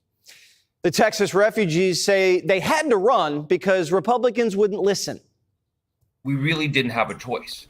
We tried to negotiate with Republicans. We tried to talk to them. We tried to reason with them. We tried to tell them that the public is very angry at what they're doing, and they simply wouldn't listen. This smells like a vacation. Texas is hot in August, high 90s all week. With humidity, it feels like 100. So they hop on a plane and check into a Hyatt in Chicago. We were in Chicago last August for the convention. It is beautiful. Nice breeze comes off the lake. We're doing that. They're not working. They're just sitting around doing CNN hits. One guy says he's the victim. As a state representative, I get paid about $600 a month before taxes. And so that's not much to live off of. And so many of my colleagues, including myself, we have day jobs that help us pay the bills. And by breaking quorum, we are leaving those day jobs behind. We are sacrificing the income that we need to make ends meet. Like Kanye said, how are you going to be mad on vacation? Over 50 Democrats quit their jobs, left their friends, voters, family behind to go glamping at Fort JB-Back. They're acting like they were drafted. This is a war. We are at war. And that's why the gloves are off, and I say, bring it on. Texas is redistricting, so Democrats might lose a few congressional seats. Doesn't sound like war to me. Shooting Trump and arresting him, that was a lot more warlike. And did Trump run away? No. If Texas is a war zone, why are Democrats abandoning their brothers and sisters? Texas isn't actually a war zone. Democrats just ran out of the state house and won't do their jobs, so now no one in the state house can do their job. Texas Governor Greg Abbott's been riding their bumpers, told them to get back to work or else. The reports are these legislators have been both, they sought money and they offered money to skip the vote, to leave the legislature, to take a legislative act. That would be bribery. They face a possibility of facing bribery charges, which is a second-degree felony in the state of Texas. There's one way to cure that, and that is if they get back to the state of Texas and make quorum today at a hearing that we have at 3 o'clock. Democrats had until 3 to show, and they didn't. So Governor Abbott's sending out a posse to arrest them for dereliction of duty and drag them back to the Capitol. They told us no one is above the law. And if they resist, the posse is going to hand them to Homan, and they'll wind up in El Salvador with the Maryland dad. Jazzy Crockett, who fled D.C. during the pandemic with a cohort of fleabaggers because Republicans were about to pass voter ID, may actually lose her seat to redistricting. And guess who she blames? Because the Supreme Court has paved the way for half the stuff that we see that's going on. Listen, Donald Trump is a piece of shit. Okay, we know that. Yes. He is. A part of me feels what's good for the goose is good for the gander. But I'd also like to keep Crockett in Congress because she's such a delicious foil. And so what if Texas is redistricting? So what? Their state constitution gives them the legal right to. Democrats have been trying to redistrict Texas by letting millions of migrants break in. They've been trying to turn Texas blue illegally. Both parties gerrymander a little bit. But look at the state where Democrats fled to, the gerrymandering capital of the world, Illinois. They just play connect the dots with blue cities. That map looks like Jesse Jr. drew it. That one district, the squiggly one down there, the blue one, that looks like an earthworm on LSD. And look at one of the Texas districts that Democrats are running away from. They basically drew a highway between Houston and Austin. Even the media is calling them hypocrites. Do you believe it's hypocritical for Democrats to deploy the same strategy that they're criticizing by Republicans in Texas? Well, first of all, let's understand why Donald Trump is asking for 5 more Republican seats out of Texas. It's because his policies, especially his economic policies, have been so bad. Dodge. The American people don't even know the word gerrymander, and they don't care. They just want politicians to show up to work. Democrats never ran away from their job when you lost money, you lost your home, or God forbid your daughter lost her life. They're running away when they might lose power. They're admitting that a blue wave's not coming. It's more like a blue trickle. So they're running, hiding, and throwing a tantrum like my daughter Gigi does when she doesn't get her way. And every parent knows you can't give in, even when your children start breaking stuff.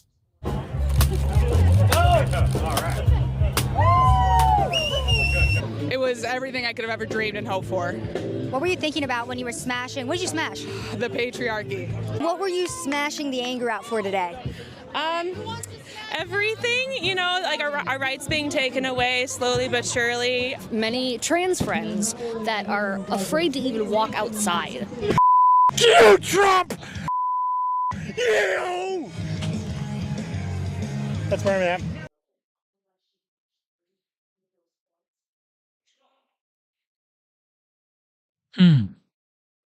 Dear Lord. Democrats can't even figure that out. They're just raging out, but it doesn't hit because of their history. The Democrats saying anything's a threat to democracy is wild when they haven't had a primary since 2012. That's wild. Yeah. That's really wild. I mean, they kicked Bernie out. They made sure RFK Jr. wasn't in. And then when it came time for Kamala to run, no primary at all. They just put her in position. Even rank and file Democrats are waking up and realizing their party doesn't represent them. It only represents the party machine. I'm registered Democrat, but I hate my party. I haven't voted for a Democrat really in the elections in quite a while. And yes, I voted a Republican many times because I like the policies better. Democrats have had terrible policies, and now we have the rise of the so-called progressives. They're really regressives.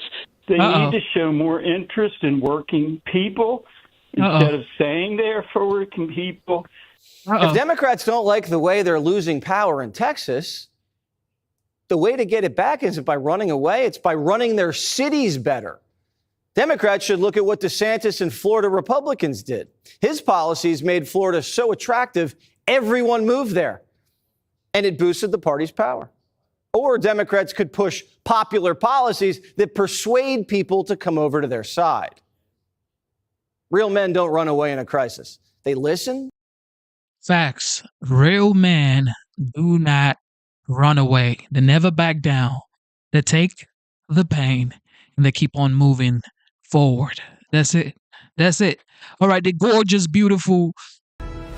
A grand jury investigation is now underway regarding the Trump-Russia hoax. The media enablers that peddled the lie for years, though, are circling the wagons. This is extraordinarily stupid. It's extraordinarily stupid on so many counts. Barack Obama had nothing to do with this by anybody's accounts. We're all for transparency on any potential corruption, right? But this is something that has been combed over for a decade now. I think they're trying to create the appearance of progress in this investigation without actually making any progress. They all did their job, right? For the 4 years, 5 years. Meanwhile, President Trump, he's awaiting answers. I have nothing to do. Pam is doing a great job. I have nothing to do with it. I will tell you this. They deserve it. I was happy to hear it. I actually read it just like you did. I have nothing to do with it. Here with reaction is Tulsi Gabbard, the Director of National Intelligence. Director Gabbard, thank you very much for joining us tonight. Thank you, Laura. There's a report tonight from the Federalist that the DOJ is actually asking you for more documents in its grand jury probe. Is that true? And what are they asking for now? That is true, Laura, and I just want to point out how important this is that Attorney General Pam Bondi, through the Department of Justice, is taking this necessary first step toward accountability, which is essential for the American people to begin to have any kind of trust in the integrity of our democratic republic. I met with the Department of Justice prosecutors today, and yes, they are committed to leaving no stone unturned as they conduct this grand jury investigation and find the truth. Obviously, we've already handed over the documents that we've declassified and released publicly over the last few weeks. They have more questions, and they're going to be really taking a deep dive into this again, looking everywhere to find the truth and conduct this very serious investigation. You heard the media reaction, and a lot of these same people were just buying lock, stock, and barrel what was sold to them during the 2016 election. But they're essentially saying, this is all old news. This is such a stupid political move on their part. Into that, you say? They are using the same old tactic that the deep state's propaganda arm in the media uses. Whenever they come across something that is true and that doesn't go along with whatever their narrative is that they're trying to shove down the throats of the American people, they first usually ignore it, as they did when I first released these documents a couple of weeks ago. They tried to ignore it. When they realized that they weren't going to get away with this, that this story was going to continue breathing life, we continued releasing new documents. Then they decided, oh, we'll take this approach of say, oh, this is nothing. There's nothing really to see here. This is bizarre. This is a conspiracy. These are the things that they do over and over and over again. And the next step they will take when they feel that they are not succeeding in getting rid of this truth that we have uncovered for the American people, then they will go down the route of we must destroy and smear and attack the credibility of those who are delivering the truth to the American people. They've done this to President Trump. They've done this to me. They've done this to so many different people, once again, who are trying to tell the American people the truth and expose these people, many of whom you just showed, for who they are as the propaganda arm of the deep state, which would have no power and no influence if they weren't able to feed their lies into a willing spokesperson through the propaganda media. Now, Director, you said there was irrefutable evidence that Obama was the mastermind of this intelligence manipulation and the perpetuation of the Russia hoax. What is that irrefutable evidence for our viewers tonight?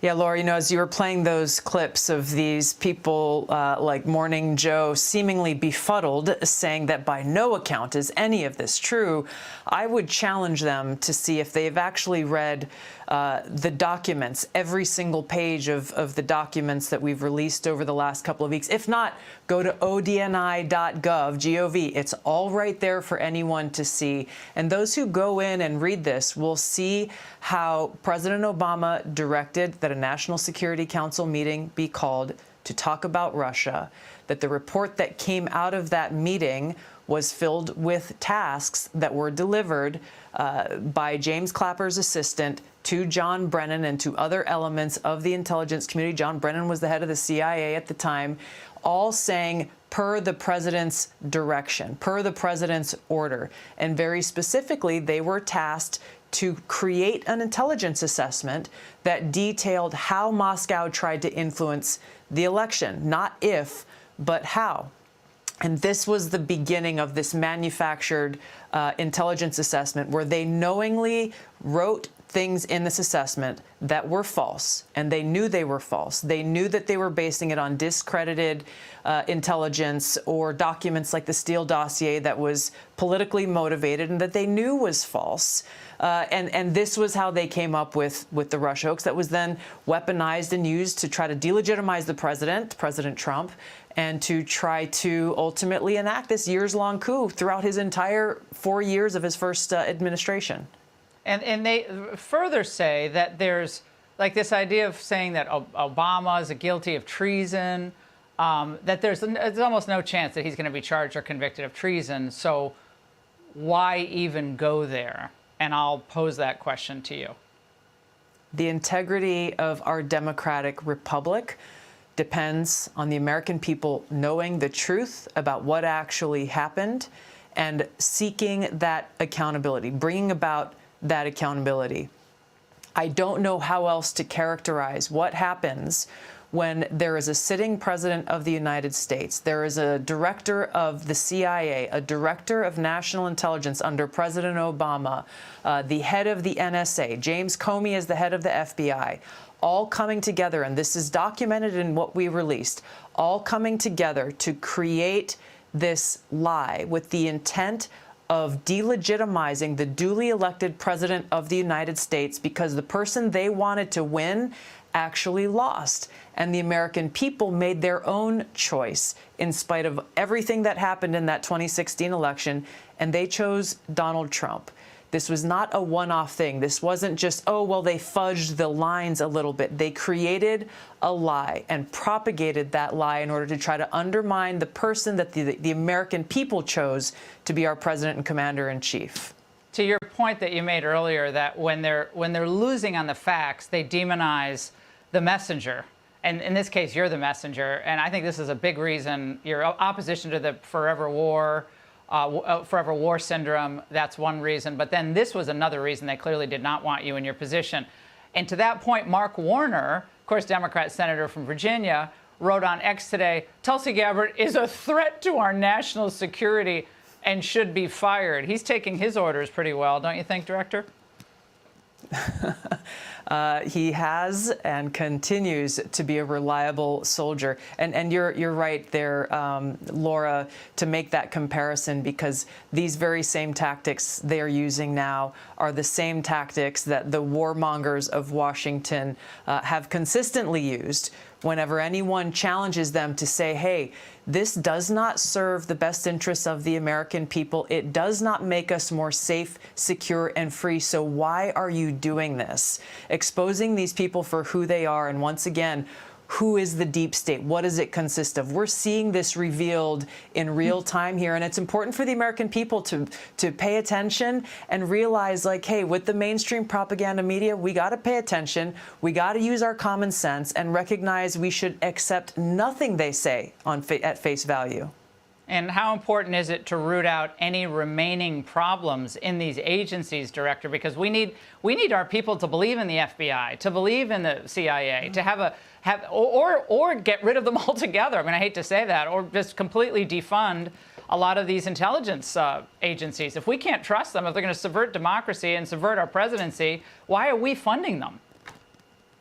Well, this is, and I'll go back to that Mark Warner tweet that you put out saying that I'm a threat to national security. Why? Because I'm actually exposing the truth. As Director of National Intelligence, I'm doing the work to go and root out those deep state bad actors within the intelligence community, because our country's national security depends on it. The rule of law requires it. The integrity of our democratic republic requires that, rooting out the truth, telling the truth to the American people, and bringing about that accountability. So yes, it is essential across the board, not only to root out the individual bad actors, but to enact the kind of institutional reform to make it so that these kinds of things cannot be allowed to happen again. Director, I got to tell you, man, the Director of National Intelligence, Tulsi Gabbard, is not only gorgeous, beautiful, smart, but anything she says carries a lot of weight. And I got to say, she also kind of saved Pam Bundy with all of those back and forth Pam Bundy was doing. But Tulsi stepped in. She stepped in and changed the game. So I got to give Tulsi Gabbard, her credit. He deserves her flowers, man. He changed the whole trajectory of the whole conversation. As that 2-3 weeks ago, we were all talking about something else. Now everybody's changed the topic based on Tulsi Gabbard declassification of those Russian gate document. All right, here we go. This happened today. The Commander-in-Chief. Please welcome Casey Wasserman, Chairman of LA 28, the Vice President of the United States, J.D. Vance, and the 45th and 47th President of the United States, Donald J. Trump.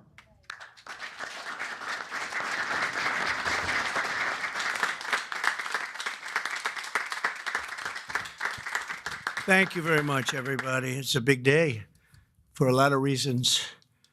And it's an honor to have you in this very nice venue across the street from the White House. And thank you all for being here as we take a major step to ensure the United States is fully prepared to welcome the world to Los Angeles for the 2028 Summer Olympic Games. Very exciting day of my life when we got nominated and we ultimately got it. And I didn't think I'd be here for the games in this capacity, but it worked out that way.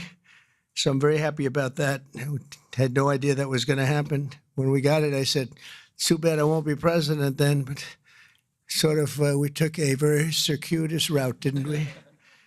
In my first term, we were instrumental in helping the city of Los Angeles win the bid to bring the Olympic torch back to American soil. And today I will sign an executive order establishing the White House Task Force on the 2028 Summer Olympics, mobilizing the entire federal government to ensure the Games are safe, seamless, and historically successful. It's going to be amazing. I think it's going to be amazing. America is a nation of champions, and in July 2028, we'll show the world what America does best, and that's win. We're winning like we have never won before. You see that all the time. A year ago, we were not a country that was doing well, and now we're the hottest country anywhere in the world. I want to recognize several members of the task force, including our great Vice President, J.D. Vance. J.D., thank you very much. Thank you.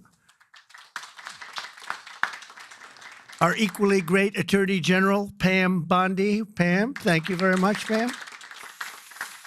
Secretary of Homeland Security, Christy Kerr. Christy Kerr. Do you know who Christy Kerr is? She's a friend of my great golfer. Christy Noem, she's a better golfer than you. That's the only thing, but you're better at a lot of other things. But I want to thank you for being here, for doing an unbelievable job, really an unbelievable job. FCC Chairman Brendan Carr. Brendan, thank you. Thank you, Brendan. Doing a great job. White House Chief of Staff Susie Wiles, most powerful woman anywhere in the world. She's rated the most powerful woman in the world, and I agree with that. And Deputy Chiefs of Staff Stephen Miller. Stephen, thank you. What happened to Stephen?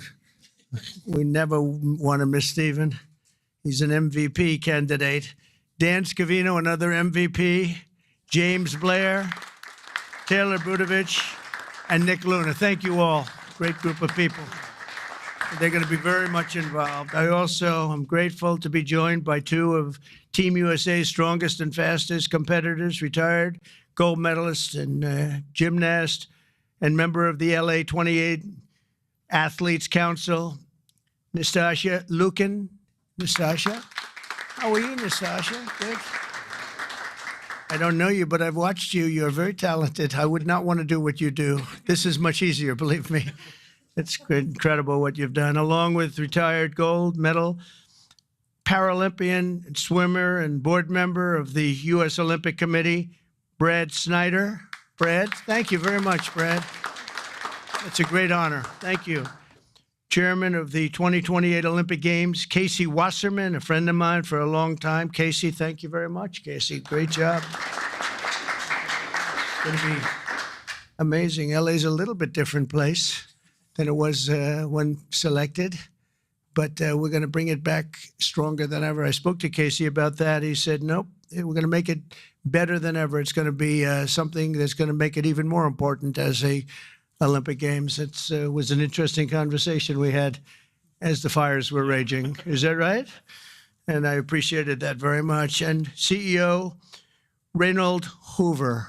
Reynold, thank you very much. Thank you very much. Great honor.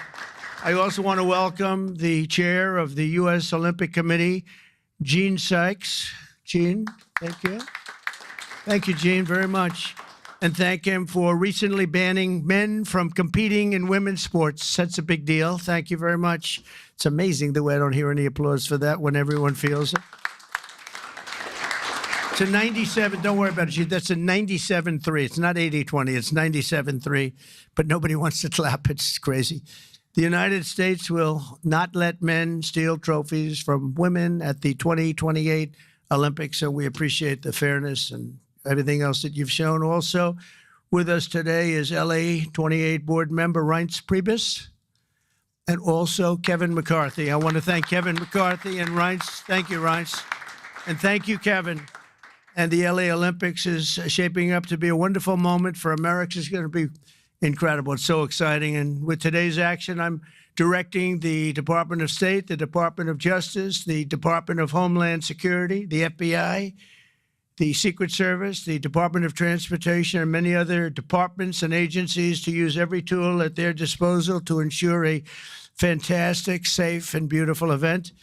In 2028, the Olympics is bringing back our national pastime, baseball. Wow, that's great. With teams playing under the lights at the legendary Dodger Stadium, and it is legendary. It's beautiful, one of the most beautiful. Squash players will go head-to-head inside the world-famous Universal Studios. Triathletes will sprint beneath the sun shining down on Venice Beach.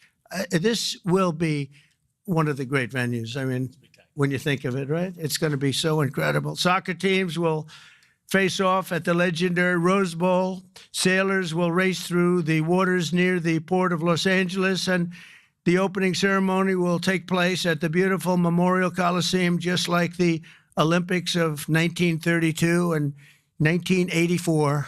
That was something. Those were very important Olympics. 1932 was a very important Olympics, wasn't it, huh? For 8 straight consecutive summer games, no one has won more medals than Team USA, which is incredible. We want to keep it that way. Over the years, Team USA has won triple the number of Summer Olympic gold medals as the next closest country, and I'm confident that that's going to continue in 2028. That's an amazing achievement, by the way. Between the LA Olympics and the FIFA World Cup next year, we have the World Cup and we have the Olympics, got them both.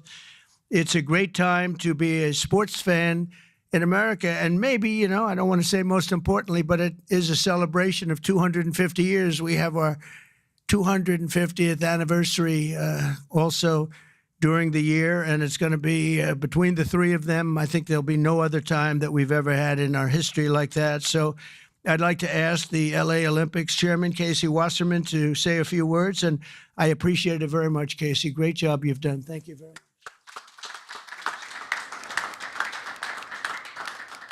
Thank you, Mr. President. Your support and the entire administration's support through this whole process has been truly extraordinary. In just 1,074 days, yes, we're counting, sir, the eyes of the world will be on this country as we open the 2028 Olympics. And it feels just like yesterday, and you were just president-elect in December of 2016, that you leaned into this process back then. And you've been supportive and helpful every step of the way, and we wouldn't be here without you, so we greatly appreciate all your support. Thank you very much. Our games plan is near final. We've announced a competition schedule. Some of the greatest brands in America have stepped up to support these Olympic Games as commercial partners. And now with the creation of this task force, we've unlocked the opportunity to level up our planning and deliver the largest and, yes, greatest games for our nation ever. We expect more than 150 heads of state will come to the Games. We'll host approximately 11,000 Olympic and 4,500 Paralympic athletes. They'll participate in 800 competitions at 49 competition venues. This will be the equivalent of producing 7 Super Bowls a day, sir, for 30 days. Yeah. But we are now focused more than ever on delivery, and we can't do this alone. I want to thank President Trump and the entire administration for their support and their partnership as we work to bring these games home. These will be truly America's games. We expect millions of fans from around the country to participate and attend events. And for the first time in history, we're going to take the Olympic torch relay to all 50 states. The most states it's ever gone to is 38, but in 2028, we will touch all 50 states. And sir, if you'd like to run on Park Avenue again to revisit history, you're more than welcome. And we're thrilled. But this administration has delivered critical security funding in the recent bill that will be used by local and state agencies and the federal government to make sure that our games are safe and secure and ultimately the best place to experience and be an Olympic fan. We remain incredibly confident in our ability to deliver the greatest games ever, and that starts with the support of this administration every step of the way. Thank you, sir.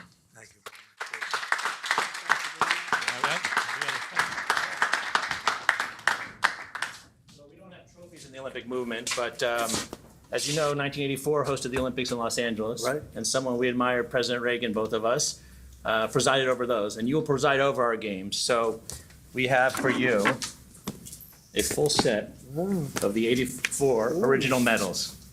Wow.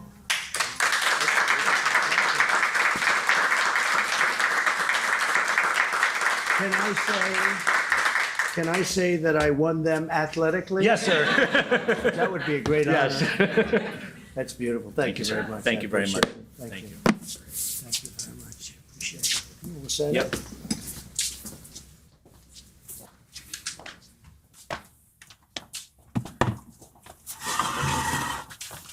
Okay, come Come on around, everybody. This is a big one here. Yep. Okay.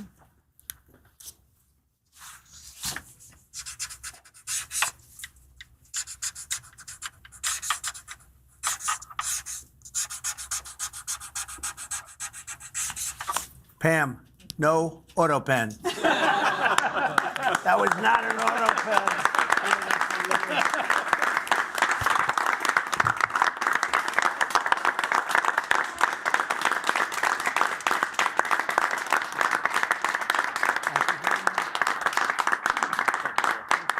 Thank you very much. Fantastic. Thank you very much, everybody.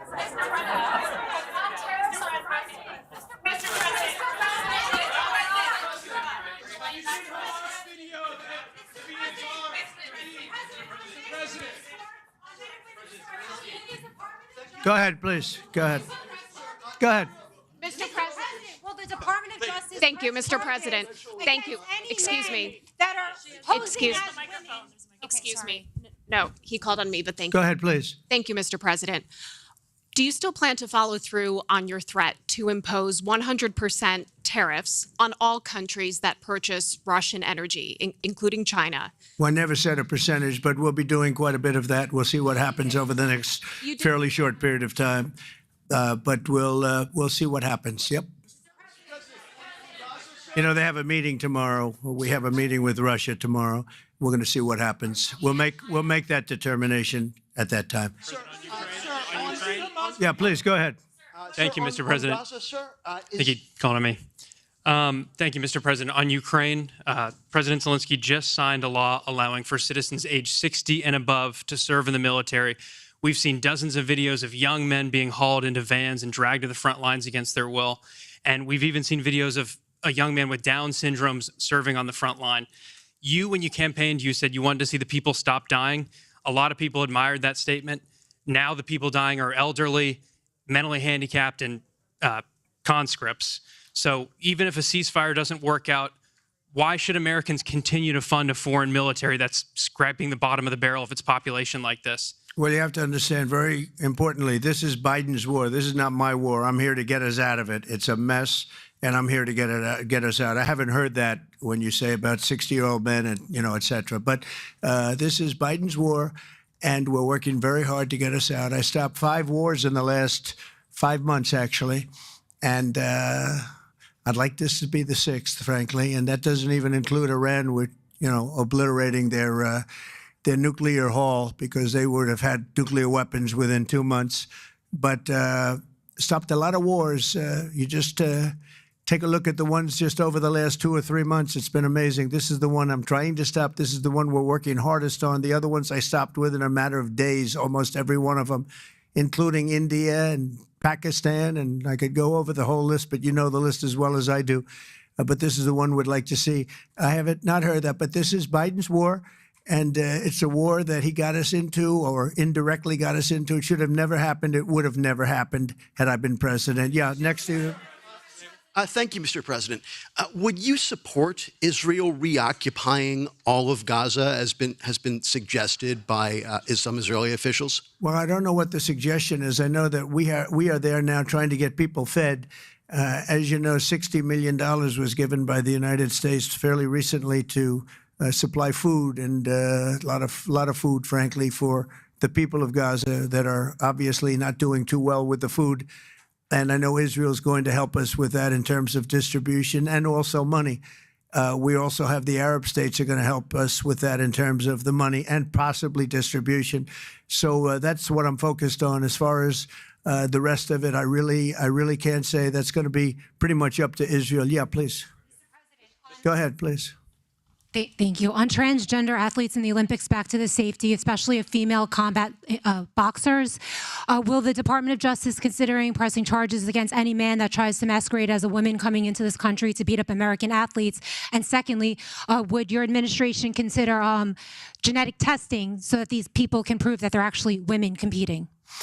Well, I think there is going to be a very strong form of testing. As far as charges, I'd have to ask the Attorney General about that. I don't know. But there will be a very, very strong form of testing. And if the test doesn't come out appropriately, they won't be in the Olympics. Yes, ma'am, please. Go ahead, please. White. Thank you. Mr. President, do you believe that the U.S. committee would have made this decision on men and women's sports if you weren't president? And do you believe that this decision will stay in place once you are no longer president? I think they probably would have, because it just seems to be an issue that most people feel should be. I can't really say. You could have asked Chairman Wasserman. But I would say that, there's a possibility. It could go either way if you really want to know the truth. I feel strongly about it. I ran a campaign, at least partially on that. That was one of the many issues that I talked about: open borders, the economy, taxes, all of the things. But that was certainly one of the issues. So I really can't. I really don't know. Could have gone either way. Please. Have you decided on a replacement for the Fed governor? For Fed governor, I'll be making that decision before the end of the week, and we'll either decide on one for permanence or the 4-month period, the term. There's a term of about a number of months. We have a couple of candidates. I mean, everybody wants it, okay? It's not a couple, but we've narrowed it to a couple of candidates. And we've also, we're looking at the Fed chair, and that's down to 4 people right now. Very good. Well, I can tell you, because I've already said there's 2 Kevins and 2 other people, okay? Brian? Thank you, Mr. President. This has to do with the safety aspect of the Olympics. What can you do as a president to ensure that Southern California, the greater Los Angeles area, is safe from any fire danger, that the state clears away brush in state parks, the reason why this last fire happened in Pacific Palisades? What can you ensure for that? Well, as you know, Brian, we have, I've been fighting with them for a long time about allowing the water to come down from the Pacific Northwest, essentially. And we actually opened up that water pretty strongly. We got a lot of opposition from the governor, and we opened it up anyway, and the water is coming down.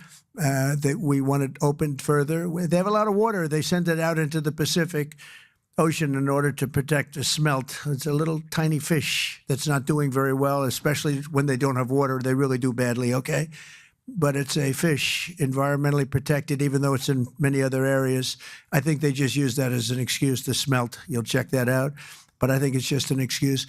They've got to allow full water, and they're working with Lee Zeldin is really helping us a lot. But they've got to allow a full complement of water to come down from the Pacific Northwest. There is so much water. If Gavin Newsom let the water come down, see the way I pronounced his name properly for a change, if this guy allowed the water to come down from the Pacific Northwest, they have so much water they don't know what to do with it. All of those sprinklers would have gone on. All of those people with those beautiful houses with sprinklers in the ceilings and with the water, the fire pumps outside, all that water, they didn't have any water because they wouldn't let the water come down. There's so much water there. At first, when I got involved with this issue in my first term, I said to the congressman, they took me up because they wanted to show me the fields where they could farm 10 times more product. You'd see 100 acres, and you'd see 1 acre or 2 acres, beautiful green. It's very vibrant soil, but they don't give it the water that it's entitled to. And I said, oh, they have a drought? I said, no, they told me we don't have a drought. The Democrats don't allow the water to come down into the farms and into anywhere. By the time it gets down even into certain parts of California, it's fed out stupidly into the Pacific Ocean. If that water were allowed, so we broke into it and we allowed it to come down, and it come down at a higher level, and we want that, and we're demanding that of the governor. The other thing is, we'll do anything necessary to keep the Olympics safe, including using our National Guard or military. Okay. No, I will use the National Guard or military. This is going to be so safe, and if we have to, because obviously you have a mayor that is not very competent. She can't get the permits for the people. You know, the people are still waiting for their permits. Lee Zeldin got them the federal permit, which is 10 times harder to get, and everybody can build on the federal basis, and that's the hard one. But the mayor, Bass, she refuses to or cannot get them permits. They're waiting. And I was there right after the fires, and I saw all these beautiful people standing by their homes ready to get in and get to work. And they're waiting for their permits, and they're still waiting for their state permits and city permits. It's a disgrace. It's a disgrace.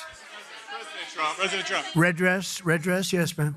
Thank you, Mr. President. Thank you. India says that the U.S. imports Russian uranium, chemicals, fertilizers, while criticizing their energy imports. Your response to that, sir? I don't know anything about it. I'd have to check, but we'll get back to you on that. Yeah, please. Mr. President, Yeah, go ahead. have you seen the Hamas released video of Israeli hostage Avitar David starving and being forced to dig his own grave in a Hamas tunnel? I have, yeah. I have. I think it's horrible. I think it's horrible. And I hope a lot of people do get to see it, as bad as it is, because I think it's a horrible thing. Yeah, behind you, please. Mr. President, Yes. can you speak to just how, this drop-off in foreign-born workers is going to benefit Americans, and will it force American companies to pay fairer wages to American workers? Well, we want to take care of our American workers, and first and foremost, and that's what we're doing. We also want to help our farmers, because our farmers are producing like never before. We have to help them. And we're working out some very complicated strategies and language. But the main thing that I think I was elected to do is to get the illegals out of our country, who are especially in particular criminals. 11,888 murderers were allowed into our country with Biden's open border policy, with our border czar, who never spoke to the Border Patrol, never went to the border one time. That's Kamala. And think of it. We have murderers. We have people coming in from all countries all over the world, from prisons in the Congo and Africa, from prisons all over South America, all over rough parts of Europe, all over Asia. They're pouring into our country. Not anymore. So we just announced we had our third consecutive month where we were rated 0 people. And these are, frankly, very liberal people that make up these charts. So I don't know what's wrong with them. They seem to not be doing their job for the Democrats. But I'm honored by the fact that they say it. We're very tough on the border. And people can come into our country, but they have to come in legally. So I think that we've done an amazing job, actually. But we have to get the criminals out of our country, murderers, drug dealers, gang members. They emptied prisons into our country. It's one of the reasons, I think, even beyond the economy, it's one of the reasons I got elected. It's really maybe the number one. I was between the economy and that. But, as I said before, our nation is doing really well, but we have to get these really bad people. They should have never been allowed in our country. Open border policy is for fools. We're the only country in the world with an open borders policy, but we don't have that anymore. We had 0 now for 3 months in a row. Peter? Much, President Trump. Nice to see you got off the roof all right. Yeah. You said this morning that you probably won't be running for a third term. This weekend, Secretary of State Rubio said that he thought J.D. Vance would be a great nominee. You could clear the entire Republican field right now. Do you agree that the heir apparent to MAGA is J.D. Vance? Well, I think most likely, in all fairness, he's the vice president. I think Marco is also somebody that maybe would get together with J.D. in some form. I also think we have incredible people, some of the people on the stage right here. So it's too early, obviously, to talk about it, but certainly he's doing a great job, and he would be probably favored at this point. And on Texas, if Texas redrawing their congressional map would get you 5 safe red seats, means that California, New York, Illinois, and Maryland are all going to redraw their maps to add safe. Well, they'll do it anyway. Is it worth it? Yeah, they'll do it anyway. Why? If we stop over there, they would have done it anyway. Look, a lot of these states, I watched this morning as Democrats are complaining, and they're complaining from states where they've done it, like in Illinois, like in Massachusetts. I watched this lunatic, Pocahontas. She's a total lunatic. I don't know what she's on. She's all jumping up and down like I've never seen anything like it, talking about supporting the communist mayor. And he's not a socialist. He's a communist, okay? This is not a socialist, man. This is a communist. If you look at any of his policies and go back 6 months, you don't even have to go back further than that. So they want to put a communist in New York. Now, the good news is we have a lot of power over that because we're the ones with the money. We send the money. We don't send the money. It's up to the White House, a lot of power in the White House. But when I watched her jumping up and down, talking about that and supporting the communists, but if you look at what's going on with the redistricting or whatever you want to call it, The Democrats have done it long before we started. They've done it all over the place. They did it in New York. They did it in a lot of different states. But in Massachusetts, so somebody used this as an example today. I was interviewed this morning, and they said, you know, it's pretty unfair. Trump got 40%. I'm not proud of that, but I think I probably got more, but that's okay. I got 40% in Massachusetts, and yet they have 100% of the vote in terms of Congress. So there's no Republican, there's no anything. So we should have 40%. You know why? They redistricted. And they've done it all over the place. And they've done it in California, by the way. Before this, they've done it in California. So we'll see what happens. We have a wonderful governor in Texas. He feels strongly about it. It's going to be up to him. I think there's tremendous support for it. And, you know, we've watched the Democrats destroy our country in 4 years. They've destroyed, between their open borders that we talked about, transgender for everybody, all of the horrible things that they've done, high taxes, horrible medical provision for people. We've watched them destroy our country for 4 years, and people don't want that. And people in Texas, as you saw, I got the highest vote in the history of Texas. I love Texas. Texas likes me, obviously. But I got the highest vote, and that was checked out on the show. Did you see that, where they checked it out? They said he actually did get the highest vote in the history of Texas, which disappointed them. They were very disappointed to hear that. But Texas is a place that's done very well with a free enterprise kind of an attitude, with the exact opposite of what's happening in New York with a communist mayor. And they know what they're doing, and they're doing the right thing. Yeah. Two questions for you. Mr. President, thank you. Texas Senator John Cornyn is asking for your help to force Democrats back to the state and hold them accountable. Do you want the federal government and the FBI to help locate and arrest these Texas Democrats who have left the state? Well, I think they've abandoned the state. Nobody's seen anything like it, even though they've done it twice before. And in a certain way, it almost looks like they've abandoned the state. It looks very bad. Yeah, go ahead, please. Should the FBI get involved? Should the FBI get involved? Well, they may have to. They may have to. No, I know they want them back. Not only the Attorney General, the governor wants them back. If you look, I mean, the governor of Texas is demanding they come back. So a lot of people are demanding they come back. You can't just sit it out. You have to go back. You have to fight it out. That's what elections are all about. Yeah, please. Thank you so much, President Trump. Two questions for you. One, were you aware of and did you personally approve the prison transfer for Ghislaine Maxwell that your Justice Department? I didn't know about it at all. No, I read about it just like you did. And do you believe that she is? It's not a very uncommon thing. Do you believe that she's credible to be listening to? Your Deputy Attorney General sat down with her recently. Well, let me tell you, he's a very talented man. His name is Todd Blanche. He's a very legitimate person, very high, just a very highly thought of person, respected by everybody. And I didn't talk to him about it, but I will tell you that whatever he asked would be totally appropriate, and it's not an uncommon thing to do that. And I think he probably wants to make sure that, you know, people that should not be involved or aren't involved are not hurt by something that would be very, very unfortunate, very unfair to a lot of people. But I will say this, Todd Blanche is one of the most highly respected people you'll ever meet. So I know this. I didn't discuss it with him, but anything he talked about with her, or the fact that he did that, not unusual, number one, and most importantly is something that would be totally above board. Please. Yeah, please, go ahead. Thanks, Mr. President. Mr. President, how much more would you like DOJ to cut from the federal government? Well, it's not so much DOJ anymore. And by the way, I have to say that somebody from DOJ was very badly hurt last night. You saw that. A young man who was beat up by a bunch of thugs in D.C. And either they're going to straighten their act out in the terms of government and in terms of protection, or we're going to have to federalize and run it the way it's supposed to be run. But it's not a question of DOJ. We have great people, secretaries and all, working with DOJ and cutting with I said with a scalpel as opposed with an axe.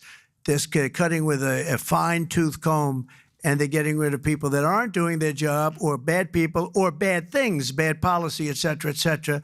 And I think we've been very successful in that. And there's more cutting to do, but there's also more getting. We want smart people in government. Our country is doing great.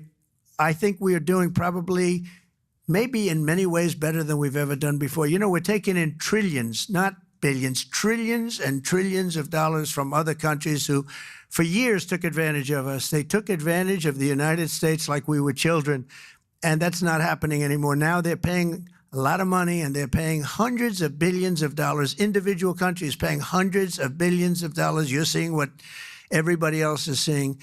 And we have a lot of things we can do. You know, one of the questions asked of me this morning is, are you going to make a dividend to the people?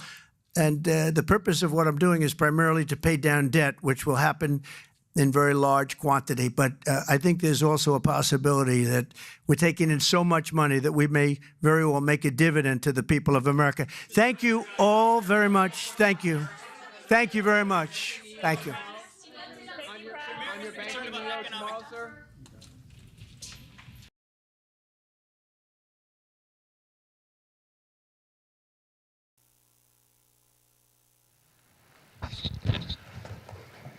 Nice to see you. All right. Thank you for tuning into the live show. We will be back. Double tap your screen, subscribe to the channel. We're going to be back, okay? It is your boy Genesis, and you are tuned into the Genesis Show. Your boy got to go, all right? Got to go be a daddy. And yeah, with that being said, God bless you. God bless the United States. The United States is the greatest nation on the face of the earth. Without God, there would be nothing, okay? God is the greatest. So thank you guys for being here. Double tap your screen, subscribe to the channel, join the memberships, support the channel. God bless you guys. I got to give a shout out to our esteemed members, Dr. Luke, the GOAT. God bless you, Dr. Luke, the GOAT. God bless you, Ellie. God bless you, Sandra. God bless you, Ingraham. God bless you, Ringmaster. And of course, our moderators. God bless you, Good Jeans, C. Shelley, God bless you, Terry Vinings, the Bama Girl, God bless you, Zyra's Garden Z, God bless you, Anders, MVP Jet, God bless you, and of course, the Bucket Master, Mr. Busky, God bless you. All right, with that being said, it is your boy Genesis one more time, and shout out to law enforcement officers, shout out to Ice Ice Baby, shout out to the veterans, shout out to first of all, without the veterans and the military members, there would be no homeland. So I got to give them a shout out. So shout out to the military one more time. And God bless you guys for tuning in. All right. We will be back. Stay tuned. Subscribe to the channel. Turn on your notification bell. And of course, as you see in the chat, it is a free speech channel. You never get blocked except you're like, you know, out of this world. We love both parties, Democrat, Republican, because in here, it is country first. All right. You are an American before you are a Democrat or a Republican. So we love Americans. And with that being said, I got to go. Love you guys. See you soon. Bye.